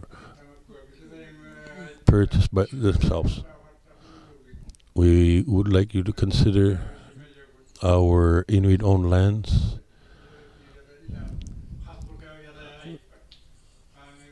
If we're going to go on Inuit-owned land surface, because we asked for those parcels of land, and they are identified, and the Kivalak Inuit Association or the regional Inuit associations are only dealing with surface, and NTI deals with subsurface. If we're going to work together, we want to be informed if they're going to affect Inuit-owned lands. I just wanted to mention. Yeah, and I think everybody's clear about that concern around the table, and I'd really like to get back to the community session so that the community folks who are going to be attending the public hearing and are going to be involved in developing their submissions for January are as well informed as they can be after today. And then and part of that discussion would be designating key contacts between the Planning Commission and each of the communities to follow up as is possible with more detailed discussions in communities. So unless, perhaps I should ask if there are any communities that don't want to resume the discussions tonight on the maps. If there are, please raise your hands. All right, so 6:30, we'll meet here again and continue that map-based discussion. People will record the comments that folks have and in the course of those discussions identify contact points. Sharon? For the participants that asked, we had run out of the timeline copies. They're at the back in English and Inuktitut, that you can pick them up now. Thank you.